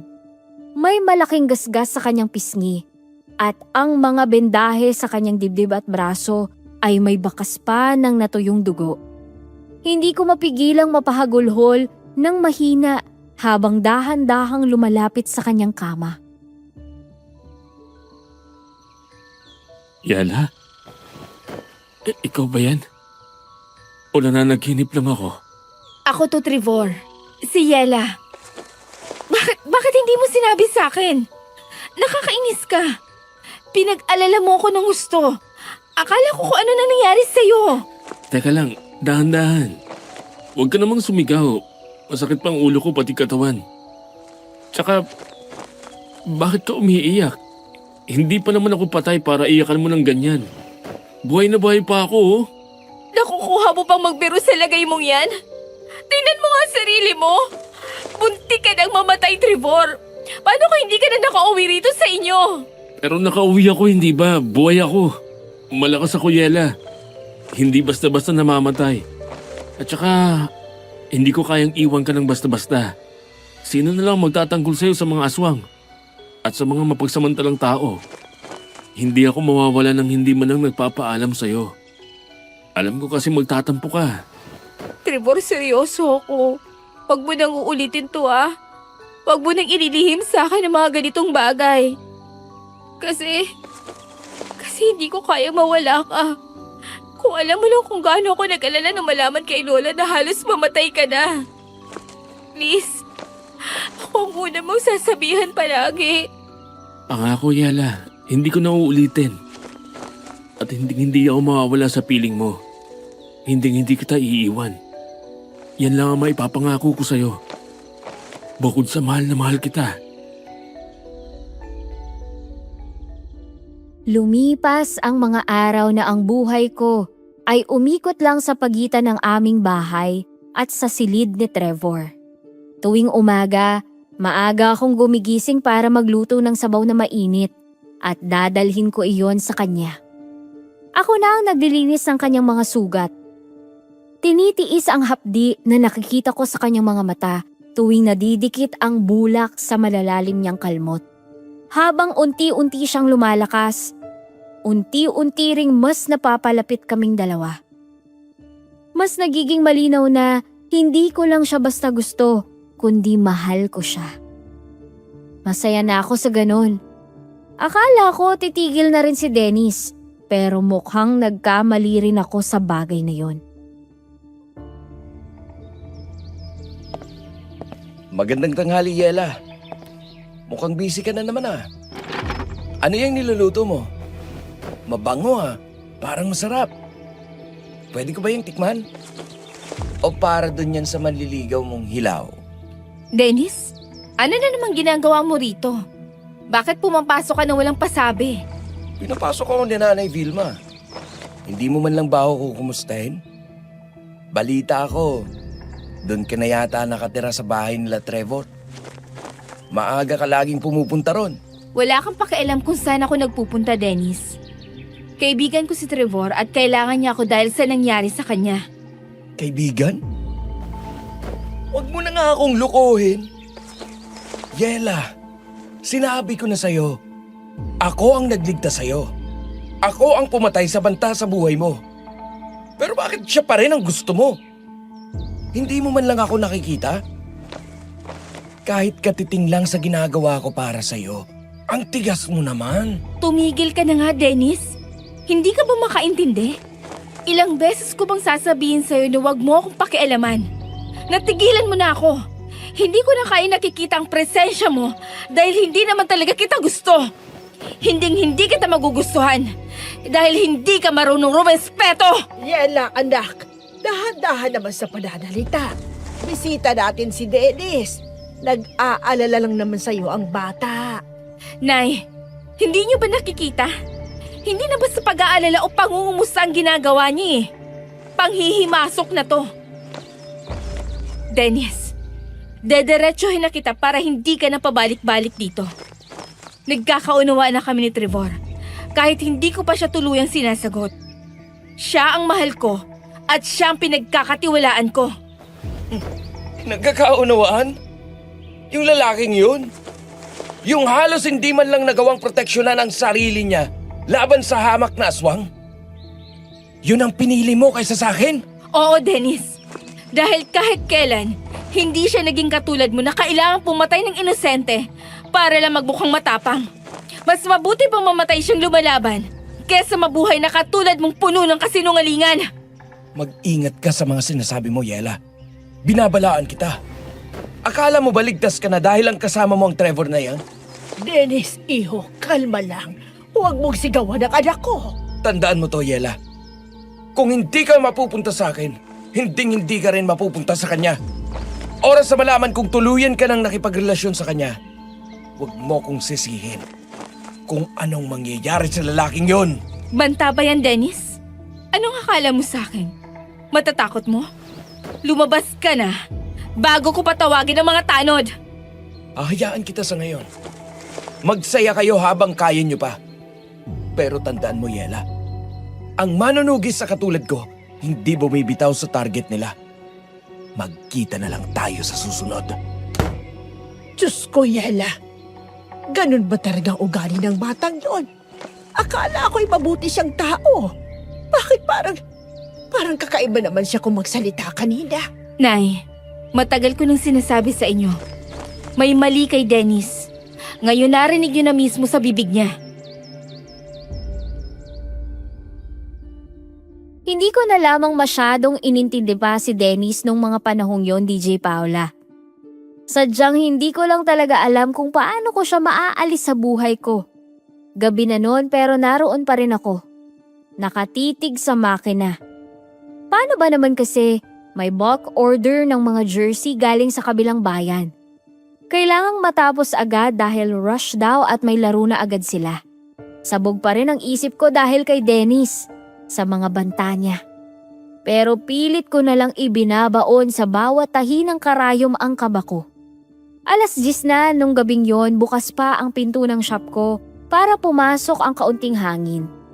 Pero biglang nag-iba ang ihip nito. Humangin ng malakas, yung tipong nanunuot sa buto ang lamig. Pero may kasamang malansang amoy. Doon na ako biglang kinabahan. Kasi parang alam ko na kung anong ibig sabihin nun. Tumayo ako. Bala ko na sanang isara ang pinto dahil baka kung ano na itong nararamdaman ko. Pero bago pa ako makahakbang ng maayos, isang malakas na kalabog ang narinig ko sa labas. At sa mismong tapat ng pintuan ko, may aninong mabilis na humarang.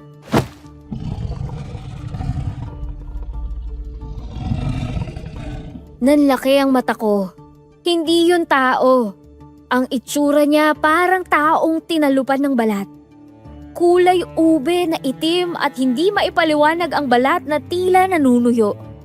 Ang mga kuko niya ang hahaba at matutulis.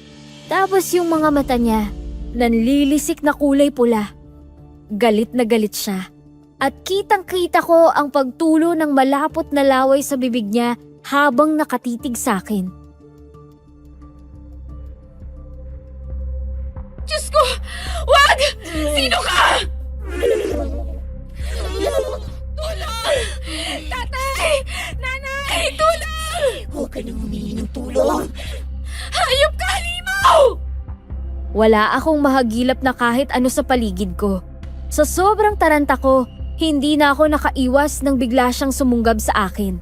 Naramdaman ko ang matatalas niyang kuko na bumaon sa braso ko hanggang sa dibdib. Napasandal ako sa tumpok ng mga tela. Hapdi at init ng dugo ang nararamdaman ko. Akala ko, katapusan ko na nang muli siyang lumundag sa akin para sakmalin ako sa lieg. Yela! Layuan mo siya! Hayop ka! Ah! Sige! Subukan mong lumapit pa sa kanya. Hindi lang yan ang aabutin mo sa akin! Trevor! Trevor, ay sakit! Tiisin mo lang muna, Yela. Akong bahala sa'yo. Papatayin ko ang asawang na to! Mabilis ang naging galaw ni Trevor. May dala siyang buntot pagi na walang habas niyang hinahampas. At nakita kong tinamaan niya ng napakalakas ang aswang sa likod nito. Napasigaw ang halimaw. Yung sigaw na nakakabingi. Bago ito mabilis na tumalon palabas ng shop at naglaho sa dilim. Kasabay noon ang pagdating nila Tatay Narding at Nanay Vilma na hingal na hingal. Yela, anak. Anong nangyari dito? Diyos ko! Ang anak ko! Trevor! Anong nangyari kay Ella? Bakit puro dugo ang damit niya? Ay, Narding. Inatake siya ng aswang. Nahagupit ko sa likod pero nakatakas. Sus por Joseph, Trevor. Habulin mo. Huwag mong hayaang makalayo yon. Oo, hahabulin ko. Kayo na po munang bahala kay Yela. Sigurado akong nanghihina na yon dahil sa tama ako sa likod niya. Paano si Ella? Tingnan mo tong mga kalmot niya. Malalim ito. Baka malaso ng dugo niya. Nay, huwag na po kayong mag-aksaya agad ng oras. Dalhin niyo agad siya kay Mang Orlan, sa dulo ng baryo. Siya lang ang may alam kung paano alisin ang laso ng aswang na yan. Bilisan niyo na po. Trevor, wag na. Baka balikan ko noon. Wag ka nang umalis. Kailangan, Yela. Hindi tayo matatahimik hanggat gumagala ang hayop na yan. Tay, Nay, kayo lang bahala sa kanya. Susundan ko lang ang bakas ng dugo nun. Sige, iho. Mag-iingat ka. Huwag kang magpapadalos-dalos. Halika na, anak. Kaya mo bang tumayo? Narding, tulungan mo ako. Buhatin natin si Ella. Nay, Tay, ang hapdi po. Pinanood ko si Trevor habang mabilis siyang tumatakbo papalabas. Dala ang galit at pag-aalala para sa akin. Habang inaalalayan ako nila tatay, ramdam ko ang takot. Alam kong hindi basta aswang lang ang umatake sa akin. Dahil sa paraan ng pagtitig nito, parang may personal itong galit. Pero ang mas inaalala ko nung mga oras na yun, makakaya kaya ni Trevor ang mag-isa? Dinala nila ako kay Mang Orlan. Habang naglalakad kami sa madilim na daan, bawat kaluskos ng dahon ay parang banta sa amin. Hindi mawala sa isip ko yung itsura ng aswang. Narding! Bilisan mo namang lakad! Tingnan mo anak natin nabubutla na! Ito na nga, Vilma. Malapit na tayo. Konting tiis na lang yan, anak. Malapit na tayo kay Mang Orlan. Sana ayos na si Trevor. Huwag mo na isipin yun ngayon. Ang isipin mo'y ang sarili mo. Ay, Diyos ko. Dennis, kung nandun ka lang sana para tulungan kami. Ano ka ba, Vilma? Hanggang ngayon ba naman, Dennis pa rin? Narinig mo naman ang sinabi nung kay Yela noong nakaraan, hindi ba? Nag-aalala lang naman ako. Pero nandito na tayo. Mang Orlan! Mang Orlan! Tao po! Ay, ano yan? Anong nangyari sa kanya at duguan ang inyong dalaga? Inatake ho ng aswang. Tuloy niyo siya rito. Bilisan niyo bago pa manigas ang mga sugat niya. Malalim ang mga kalmot. Kailangan nating sipsipin ang lason bago pa ito umakyat sa puso mo. Habang inihahanda ni Mang Orlan ang mga gamit niya, hindi ko mapigilang mapatingin sa bintana. Sa labas, ang dilim ay tila mas lalong kumakapal. Inihiga ako ni tatay sa isang papag na may saping banig. Amoy na amoy ko ang pinaghalong insenso at kung ano-anong tuyong dahon na nakasabit sa dingding. Madilim ang loob ng bahay.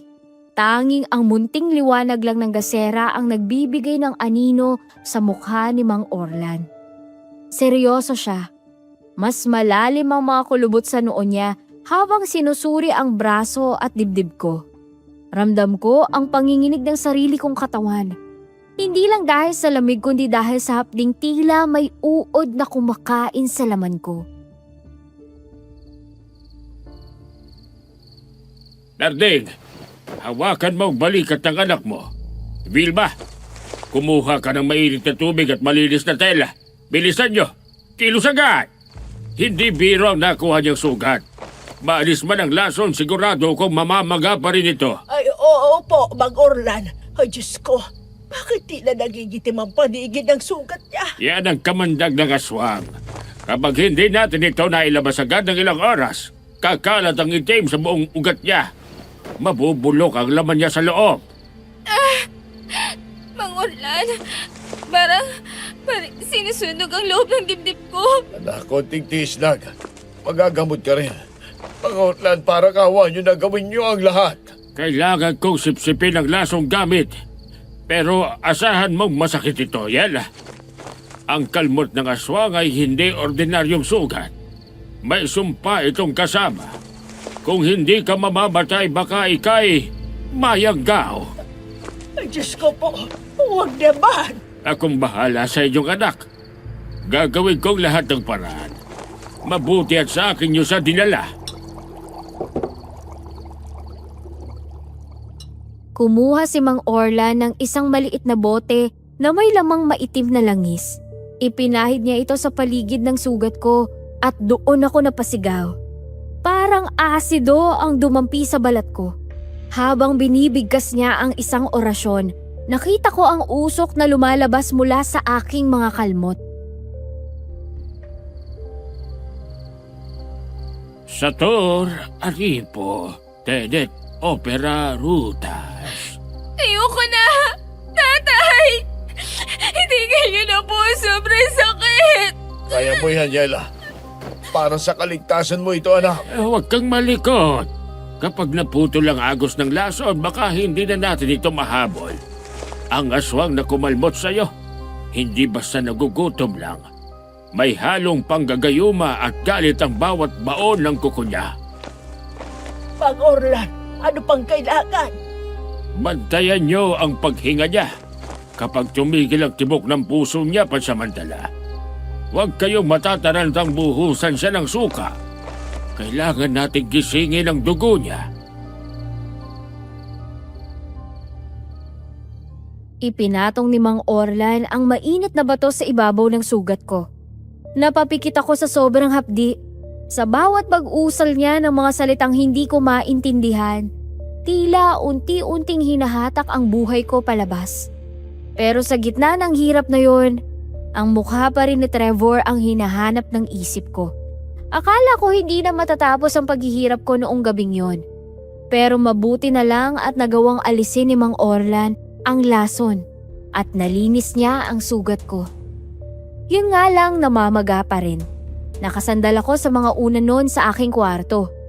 Ramdam ang hapdi ng mga benda sa aking braso at dibdib.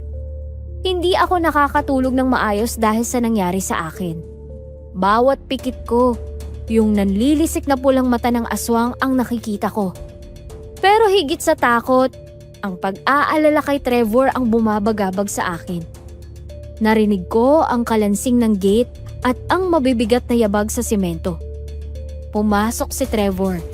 Tila wala pang tulog. Pagod na pagod ang itsura niya. Gusot ang baro at may mga bakas ng tuyong putik sa binti. Trevor, salamat sa Diyos bumalik ka. Kumusta? Anong nangyari? Nahabol mo ba siya? Yela, maigi naman at gising ka na. Kumusta ng pakiramdam mo?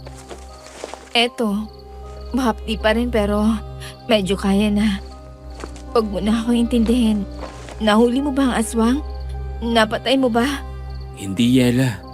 Masyado siyang mabilis. Pero may kailangan ka malaman. May nakita akong hindi ko inaasahan. At yun na rin siguro ang sagot kung bakit ka sinugod ng aswang. Anong ibig mo sabihin? Nakilala mo ba kung sino? Sinundan ko ang bakas ng dugo mula sa shop mo hanggang sa pinakamalalim na bahagi ng gubat. Yung malapit sa sagingan ni na Mang Tino. Doon siya tumakbo. Huminto si Trevor. Tila nag-aalinlangan kung itutuloy ang sasabihin. Hinawakan niya ang kamay ko at naramdaman ko ang panginginig nun. Kinabahan ako lalo. Alam kong may masamang balita siyang dala. Pero hindi ko akalain na masyado pala talaga yung mabigat at hindi ko agad-agad na matatanggap. Magsalita ka, Trevor. Sinong nakita mo? Bakit ganyan tingin mo sa akin? Nawala ang aswang sa masukal na bahagi ng gubat. Pero bago pa ako tuluyang maligaw, may nakita akong babaeng tumatakbo. Duguan ang likod niya. Malalim ang sugat, Yela. Eksaktong-eksakto sa kung saan ko tinamaan ng aswang kagabi. Babae? Sinong babae nandun sa gubat ng ganong oras? Wala siyang saplot. Parang galing sa pagpapalit anyo. Nung lumingon siya sandali, bago muling naglaho sa dilim, malinaw ko siyang nakita. Si Jessa, Yela. Si Jessa ang aswang na umatake sa'yo. Ano? Hindi maaari yun. Si Jessa, ang kaibigan ko. Trevor, baka nagkakamali ka lang na nakita mo dahil sa dilim. Sana nga nagkakamali ako, Yela. Pero hindi ko mapagkakamalang ibang mukha niya. Siyang kumalmot sa'yo. Kaya pala ganun na lang ang galit ang nilalang na yon. Dahil si Jessa yon. Hindi. Paano niya nagawa sa akin yun? Parang gusto niya akong patayin. Pinagkatiwalaan ko siya, Trevor. Mula bata kami, tinuring ko siyang tunay na kaibigan. Paano siya naging aswang na hindi ko balang nalalaman? Tao siya. Hindi natin alam kung mahusay lang ba siyang magtago o baka umanib siya sa kadiliman at nagpayanggaw para maging aswang. Hindi ako makapaniwala. Napatulala ako sa kawalan. Ang sakit ng mga kalmot sa katawan ko ay walang-wala sa sakit na nararamdaman ko noong mga oras na yon sa dibdib dahil sa nalaman. Hindi ko kasi akalaing ang taong halos kapatid na ang turing ko. Gusto pala akong patayin. 1 linggo na ang nakakalipas noon. Pero parang kahapon lang nangyari ang lahat. Nakaratay pa rin ako sa higaan. Hindi makaalis dahil bawat galaw ko ay tila binabatak ang mga sariwang laman sa dibdib at braso ko. Masakit. Pero mas masakit ang katotohanang si Jessa ang may gawa nun. Gabi-gabi akong binabangungot. Mabuti na lang at hindi ako pinababayaan ni Trevor. Siya ang nagpupuyat. Siya ang nag-aasikaso sa mga kailangan ko habang abala sila tatay sa pagbabantay sa paligid ng bahay. Noong gabing yun, habang dahan-dahan niyang nililinis ang mga sugat ko, ramdam ko ang pag-iingat sa bawat dampi ng bulak. Pasensya na, Yela. Alam ko ma-update pa rin to pero kailangan malinis para hindi magnana. Ayos lang, Trevor. Sanay na ako sa update. Oo nga pala, baka naman masyado na kitang naabala. Paano si Lola Carmencita sa inyo? Nandun naman ang mga kapatid ko. Hindi rin siya napapabayaan. Sa ngayon, ikaw ang gusto kong pagtuunan ng pansin. Hindi ako aalis sa tabi mo. Hindi ko hayaang masaktan ka ulit ni Jessa. Sa sandaling makita ko siya, hindi na ako magdadalawang isip na patayin siya. Salamat. Hindi ko alam kung nasaan na ako ngayon kung wala ka. Siguro, malamang sa malamang patay na ako ngayon. Huwag mong sabihin yan. Malakas ka, Yela. Magagawa mo ring ipagtanggol ang sarili mo kapag hiningi ng sitwasyon. Naniniwala ako sa'yo. Naputol ang usapan namin nang biglang pumasok si Nanay Vilma. Baka sa mukha niya ang pagkagulat at tila pag-aalinlangan. Napatingin kami ni Trevor sa kanya. Naghihintay kung anong sasabihin niya sa gitna ng katahimikan ng gabi. Yala, anak. Pasensya na sa istorbo. Pero nasa labas si Dennis. Ano pa ang ginagawa niya rito? Hanggang ngayon ba naman? Hindi siya makaintindi sa desisyon ni Yela? Trevor, iho, kalma lang. Gusto lang daw niyang humingi ng tawad kay Yela. Mukhang sincere naman siya. Umiiyak pa nga sa labas. Sabi niya, hindi siya mapakali hanggat hindi niya nakakausap ang anak ko.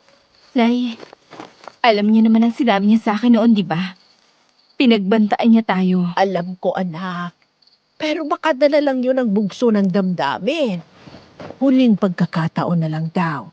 Haharap lang siya para mag-sorry. Sige, Nay. Papasukin niyo na para matapos na rin to.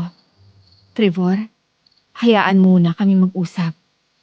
Nandiyan ka naman sa labas lang ng pinto, di ba? Sige. Pero sa oras na pagtaasan ka ulit ng boses at magalit siya sa'yo, hindi ako magdadalawang isip na kalad ka rin siya at palabasin dito. Lumabas si Trevor kasabay ni Nanay. Maya-maya pa pumasok si Dennis. Malayo ang itsura niya sa mayabang na Dennis na huling nakita ko. Nakayuko siya. Parang pasan ang mundo at dahan-dahang lumapit sa tabi ng higaan ko. Sinikap kong umupo kahit parang hinahampas ang likod ko sa bigat ng katawan ko. Yela, salamat at pinagbigyan mo pa akong makausap ka. Kahit sa huling sandali na lang. Alam kong ito ang kailangan kong gawin para matapos na lahat. Ayoko na rin ito. Napapagod na ako. Gustong gusto ko nang matapos ang gulo. Anong kailangan mo, Dennis? Sabi ni Nanay, magsusorry ka lang? Oo. Hindi ako makatulog sa pagsisisi. Yung mga banta ko noon, hindi ko sinasadya yun. Mahal lang talaga kita kaya ako nagkakaganito. Patawarin mo sana ako. Hindi ko lang kasi kayang tanggapin na mas pinili mo siya kaysa sa akin na nauna mong nakilala. Pinapatawad na kita, Dennis. Pero sana, hayaan mo na kaming manahimik. Yung atin tapos na yon. Pwede naman siguro tayo maging magkaibigan. Sadyang si Trevor ang sinisigaw ng puso ko. At hindi na magbabago yon. Alam ko, tanggap ko na. Pero bago ako tuluyang lumayo sa'yo, pwede bang humingi ng isang huling yakap? Bilang tanda na wala na tayong masamang tinapay sa isa't isa. Yakap? Huling-huli na to, Yela. Pagkatapos nito, hindi mo na makikita ang anino ko. Dahil sa panghihina at kagustuhan na ring matapos na ang gulo, tumango ako. Lumapit siya at naramdaman ko ang braso niya sa paligid ko. Pero hindi ito yung yakap na komportable. Malamig ang balat niya at biglang bumigat ang hangin sa loob ng kwarto. Bago pa ako makahinga ng maluwag, naramdaman ko ang mahigpit na pagdikit ng mga kamay niya sa liig ko. Dennis, anong hindi ako makahinga? Sabi ko naman sa'yo, di ba? Kung hindi ka mapupunta sa akin, hindi ka mapupunta sa kahit kanino. Mamatay ka na lang, Yela! Trevor! Tulong! Hayop ka! Bitiwan mo siya! Agad na sumugod si Trevor at sinuntok si Dennis para maalis ang pagkakasakal sa akin. Napahiga ako sa papag. Habol ang hininga habang nangingitim ang paningin. Pero hindi pa doon natatapos ang lahat. Biglang yumanig ang buong bahay. Isang napakalakas na kalabog ang narinig namin mula sa itaas. Nabutas ang aming bubong at bumagsak ang isang nilalang sa gitna namin. Alikabok at mga sirangyero ang humarang sa paningin ko. Pero kitang-kita ko ang nanlilisik na pulang mga mata. Isang aswang, mas malaki at mas mabagsik. Gulo ang isip ko habang nakatingin sa butas na bubong. Pero mas lalong gumulo ang mundo ko sa mga naririnig ko mula kay Dennis. Habang sinusubukan siyang pigilan ni Trevor, tumatawa lang ang demonyo. Tila ba wala siyang pakialam kung mabulgar man ang lahat ng bahid ng dumi sa pagkatao niya. Doon ko napagtanto na ang lahat ay bahagi lang ng isang malaking bitag. At ang aswang na pumasok mula sa bubong. Hindi lang yon basta halimaw, kundi ang kaibigan kong si Jessa.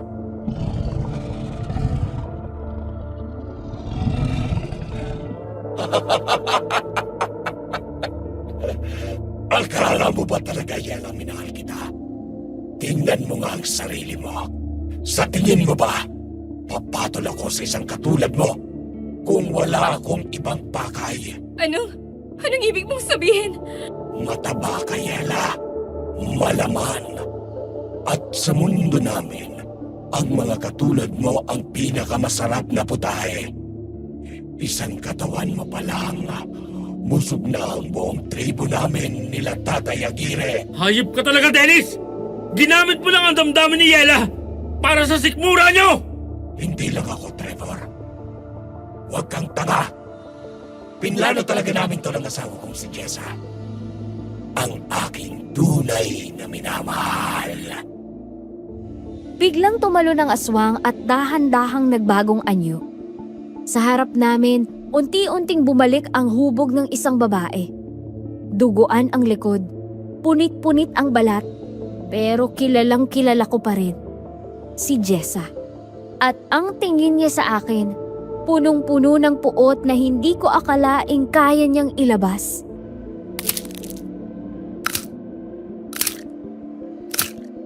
Sa wakas, Dennis, ang tagal nating hinintay ito. Ang hirap pamalinlang ng babaeng to. Napakailap. Bakit kaya sobrang hirap paamuhin ng baboy na to? Akala mo naman talaga'y kagandahan. Akala mo siguro, sobrang ganda mo na dahil pinag-agawan ka ng dalawa. Hindi. Plano lang ang lahat ng ito! Jessa, bakit? Bakit yung ginagawa sa akin to? Mag-asawa kayo! Mag-asawa kami. At sawang-sawa na akong makita ang asawa ko na nagkukunwaring manunugis para lang mapaamo ka. Kung hindi ka lang sana sobrang mailap, matagal na kaming busog. Sinabi ko naman sa'yo, Jessa, kailangan ng diskarte. Pero itong si Trevor, laging nakikisaw-saw. Pesting Trevor yan. Dahil sa kanya, muntik pa akong mamatay sa gubat. Tingnan mo ang likod ko, Dennis. Siyang may kagagawa nito. Hindi niyo siya makukuha. Lalabas kayo rito. O ako maglilibing sa inyong dalawa ngayon din. Tingnan natin kung sinong malilibing, Trevor. Masyado kang epal. Gutom na mga kasama namin sa labas. At si Yela, siyang pangunahing putahe ngayong gabi. Tapusin na natin to, Jessa. Sawang-sawa na ako sa pagpapanggap na tao. Mabilis na lumundag si Dennis patungo kay Trevor, habang si Jessa naman ay dahan-dahang lumalapit sa akin. Ang mga kuko niya ay muling humahaba. Napasandal ako sa dingding. Hawak ang sugatang dibdib. Habang ang dalawang taong akala ko ay bahagi ng buhay ko ay naging mitya na ng kamatayan ko. Ang maamong mukha ni Jessa ay tuluyan ng naglaho. Napalitan ng isang halimaw na uhaw sa dugo. Habang si Dennis ay mabilis na sumusunggab kay Trevor, si Jessa naman ay parang hanging lumipad patungo sa akin. Pero bago pa man niya mabaon ang kanyang mga kuko sa liig ko, isang matigas na bagay ang humampas sa kanyang ulo. Layas! Huwag mong hawakan ang anak ko, hayop ka! Yela! Anak! Tumabi ka dyan! Nay! Nay! Mabuti na lang at agad na nagbinin itong si Trevor. Gulat akong napatingin sa pinto. Si tatay. Bit-bit ang kanyang itak na may basbas ng langis ni Mang Orlan. Habang si nanay naman ay may hawak na bote ng benditadong tubig at isang mahabang kawayang may tulis sa dulo. Magsama-sama kayo sa impyerno! Dennis, tulungan mo ako! Mamamatay kayong lahat. Akala nyo ba matatalo nyo kami? Marami kami sa labas! Kahit dumating pang buong tribo nyo, hindi mo na sila makikita. Dahil mamamatay ka na! Dahil sa pagkagulantang ni Dennis sa pag-atake ni nanay, nagkaroon ng pagkakataon si Trevor. Gamit ang buong lakas, sinipa niya si Dennis palayo sa akin at mabilis na kinuha ang mga gamit niya malapit sa papag. Isang malalim na saksak sa dibdib ang ibinigay ni Trevor kay Dennis. Bumaon ang talim hanggang sa likod nito. Napaluhod si Dennis. Ang kanyang anyong tao ay unti-unting naglalaho. Bumabalik sa pagiging isang maitim at mabahong nilalang bago tuluyang bumagsak sa sahig. Pero hindi natapos si Trevor sa kanya. Pinaghahampas pa siya ng buntot pagi hanggang sa mawalan ito ng buhay. Pero si Jessa, kahit sugatan ang likod at nasunog ang balat sa benditadong tubig, ay nagawa pang sumunggab kay Tatay Narding. Nakita kong natumba si tatay at pilit siyang sinasakal ni Jessa. Doon, nagpanting ang tenga ko at nandilim ang paningin ko. Parang bigla na lang nawala ang lahat ng sakit ng sugat ko. Nawala pati ang lahat ng takot. Ang nakita ko lang ay ang babaeng tinuring kong kaibigan, pero ang pakay lang pala ay gawin kaming pagkain ng asawa niya. Tumayo ako. Hindi alintana ang pagbuka ng mga sugat sa dibdib ko.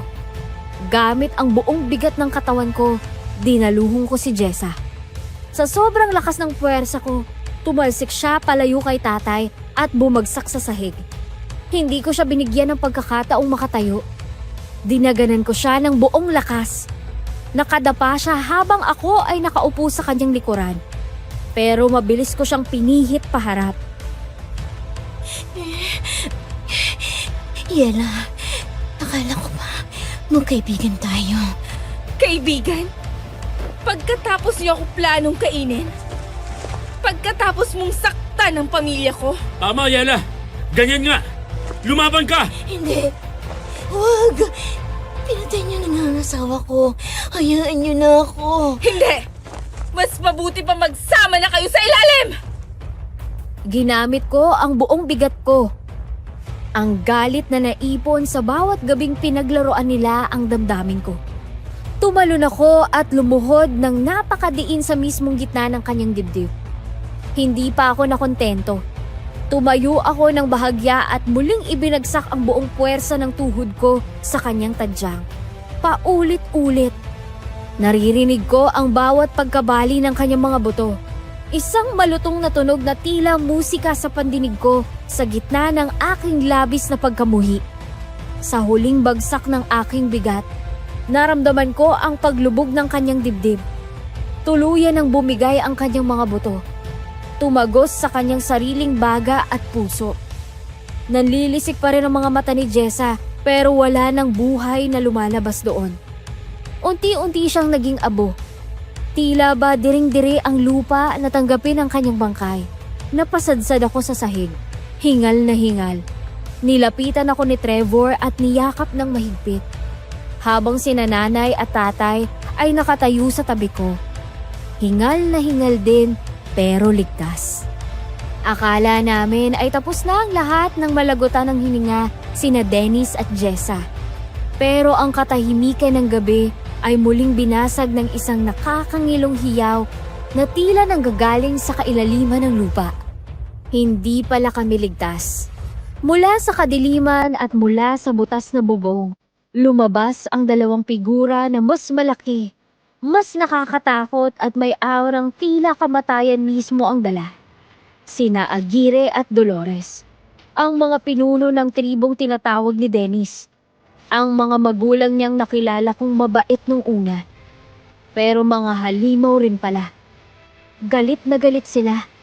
Ang kanilang mga mata ay hindi lang pula, kundi nagbabaga sa puot dahil sa sinapit ng kanilang anak.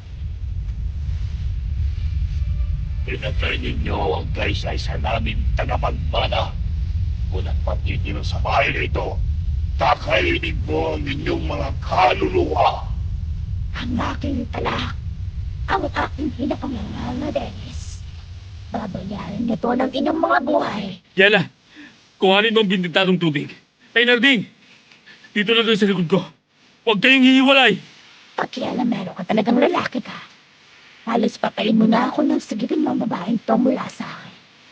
Pero hindi ako papayag na hindi ako makaganti sa'yo. Pasalamat ka na nga lang.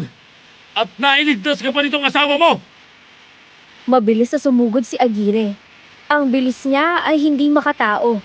Halos hindi ko makita ang galaw niya. Pero bago pa niya maabot ang lieg ni Trevor, sinalubong siya nito ng isang matinding sipa sa dibdib.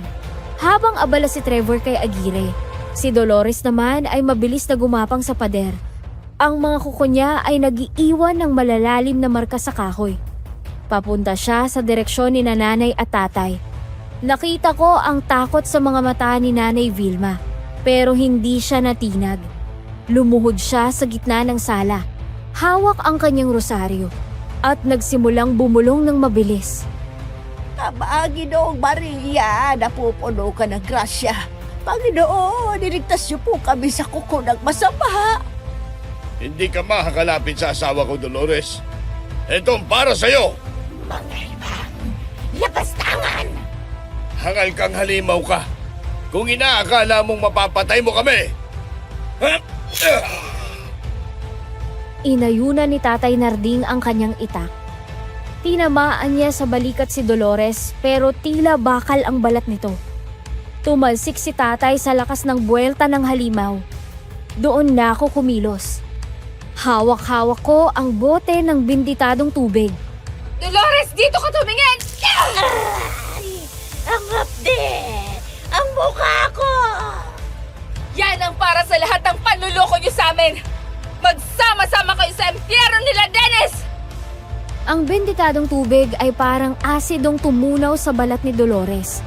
Habang nagpupumiglas siya sa hapde, binueltahan siya ni Tatay Narding ng isang malakas na taga sa liig. Kasabay nito ang malakas na sigaw ni Nanay Vilma sa kanyang huling dasal. Tila ba nagbigay ng liwanag sa loob ng madilim naming bahay. Napasubsob si Dolores, wala nang buhay. Pero sa kabilang dako, nahihirapan si Trevor. Si Aguirre ay hindi basta-basta. Bawat tama ni Trevor ay tila binabaliwala lang ng halimaw. Punong-puno na ng gasgas at dugo ang katawan ni Trevor, pero ayaw niyang sumuko. Yela, ibigay mo sa akin ang langis ko sa bag. Bilisan mo! Heto, Trevor! Ito ng katapusan yung lahat, Agire! Anong uri ng kapangyarihan niya? Hindi. Hindi maaari. Para to kay Yela at sa lahat ng pinatay nyo! Hindi. Tumigil ka.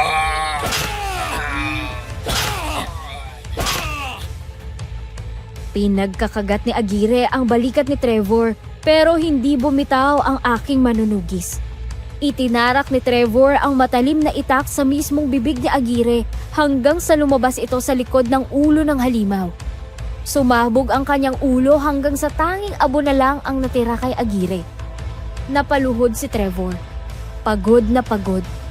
Tumakbo ako palapit sa kanya at sinalubong siya ng yakap. Hindi alintana ang dugo at dumi sa aming mga katawan. Trevor! Trevor, ayos ka lang. Salamat sa Diyos. Sabi ko sa'yo, hindi kita pababayaan. Ligtas na tayo. Tapos na ang sumpa ng mga aswang sa bayang ito. Salamat sa Panginoon. Salamat sa inyong dalawa. Lalong-lalo na sa iyo, Trevor.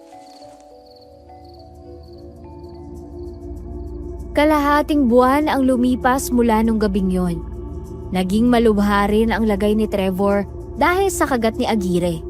Pero nagawa siyang gamutin ni Mang Orlan. Unti-unti na rin naghilom ang mga sugat ko. Bagaman may mga peklat na naiwan, mga paalala ng katapangan at kamatayang muntik ko ng kahantungan. Ang tahian ko ay muli kong nabuksan. At sa pagkakataong yon, wala nang mabigat na hangin o malansang amoy na dumarating. Ang tanging naririnig na lang ay ang masayang huni ng mga ibon at ang tawanan ni nanay at tatay sa kusina. Isang hapon habang nag-aayos kami ng mga gamit sa sala, lumapit si Nanay Vilma kay Trevor na abalang nagkukumpuni ng aming nasirang pinto. Trevor, iho, sandali lang. Gusto ko lang sanang humingi ng tawad sa lahat ng mga nasabi ko sa iyo noon. Nay Vilma, huwag na po natin isipin yun. Ang mahalaga, ligtas na tayong lahat. Hindi, iho. Masyado ako nabulag sa matatamis na salita ni Dennis. Muntik ko nang ipahamak ang sarili kong anak dahil sa maling akala. Patawarin mo ako kung naging hadlang ako sa inyo ni Yela. Nay, tapos na yun. Ang mahalaga nakita na natin ang totoo. Oh, di ba? Nasabi ko naman sa inyo, itong si Trevor ang nagmamahal ng tunay sa anak ko. Trevor, iho, napatunayan mo na talagang karapat dapat ka para sa anak ko. Kampante na akong hindi mo talaga siya pababayaan. Salamat po, Tay Narding. Hindi ko po sasayangin ang tiwalang ibinigay niyo sa akin. Humiti si tatay at inakay si nanay papuntang kusina para bigyan kami ng oras ni Trevor. Naiwan kaming dalawa sa tapat ng pinto. Ang sikat ng hapon ay tumatama sa mukha ni Trevor. At doon ko napansin kung gaano siya kagwapo sa paningin ko. Hindi dahil sa panlabas na anyo, kundi dahil sa busilak ng kanyang puso. Bakit ka nakatitig? May dumi ba ako sa mukha? Wala. Iniisip ko lang, paano kung hindi ka dumating noon? Paano kung naniwala ako kay Dennis? Pero nandito ako at nandito ka rin. Parehas tayong buhay. At hindi ako aalis. Kahit ilang agiri pang dumating, hindi kita bibitawan, Yela. Kahit mataba ako?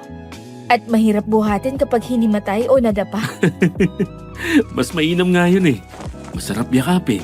Kulero ka talaga. Uy, totoo yun.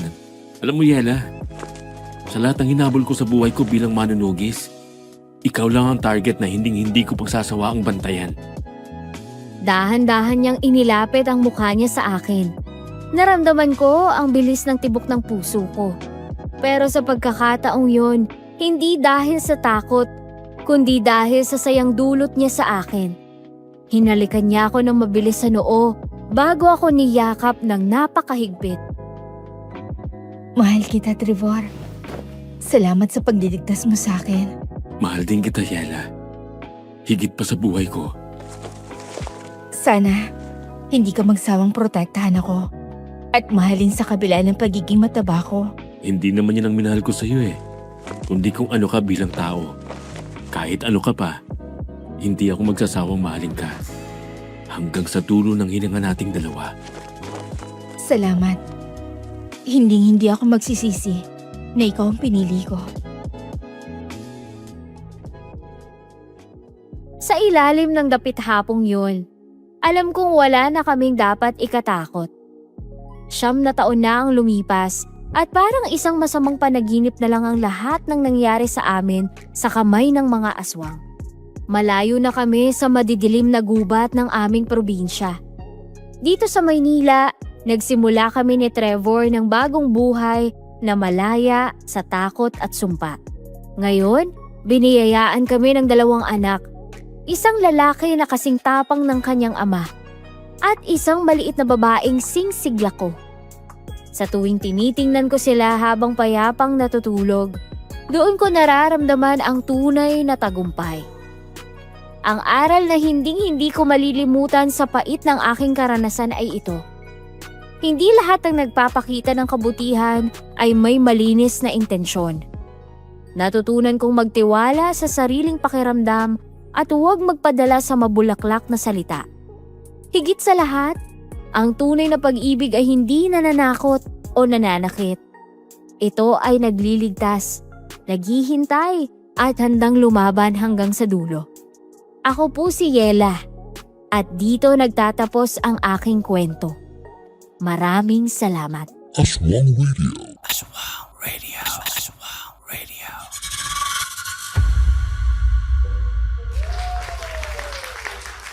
Magandang araw sa inyong lahat, mga ka-Aswang Radio! Nakakalokang kwento ni Yela, di ba? Akala natin ay romansa na ang tema dahil 2 gwapong manunugis ang nag-aagawan sa kanya. Yun pala, tinitimbang na siya kung gaano siya kasarap na putahe. Nakakaloka. Pero nakakapangilabot isipin na ang itinuturing mong kaibigan na si Jessa ay aswang pala at asawa pa ng manliligaw mong si Dennis. Oo. Ay nako, sa mga karakter, saludo ako kay Trevor. Tunay na manunugis na may busilak na puso dahil hindi niya tiningnan ang panlabas na anyo ni Yela, kundi ang pagkatao nito. Kay Dennis naman at Jessa, naku, magsama kayo sa impyerno. Ginamit niyo pa ang pag-ibig para lang makapanlinlang. Kay Nanay Vilma naman, aral ito na wag agad magpapadala sa panlabas sa kabaitan at mga regalo, ganyan. Kasi minsan, ang pinakamalakas magbigay ng bulaklak ang siyang may pinakamadilim na balak. Mula sa kwentong ito, 3 mahalagang aral ang baunin natin. Una, makinig sa kutob ng puso. Kung pakiramdam mo ay may ulap o bigat sa isang tao, lumayo ka na dahil babalayan ng langit. Pangalawa, ang tunay na kagandahan ay wala sa timbang. Pinatunayan niyo ni Yela na ang pagiging malaman ay hindi hadlang para mahalin ang tapat ng tamang tao. Pangatlo, maging mapanuri sa mga kaibigan. Hindi lahat ng nakikipag-okrayan sa'yo ay kakampi. Ang iba, ginagawa lang yun para pababain ang kumpiyansa mo at mas madali kang manipulahin.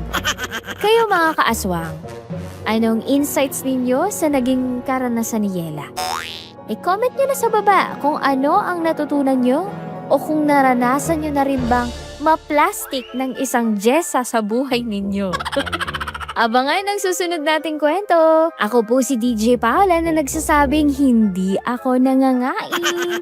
Maliban na lang kung ikaw ang uulamin.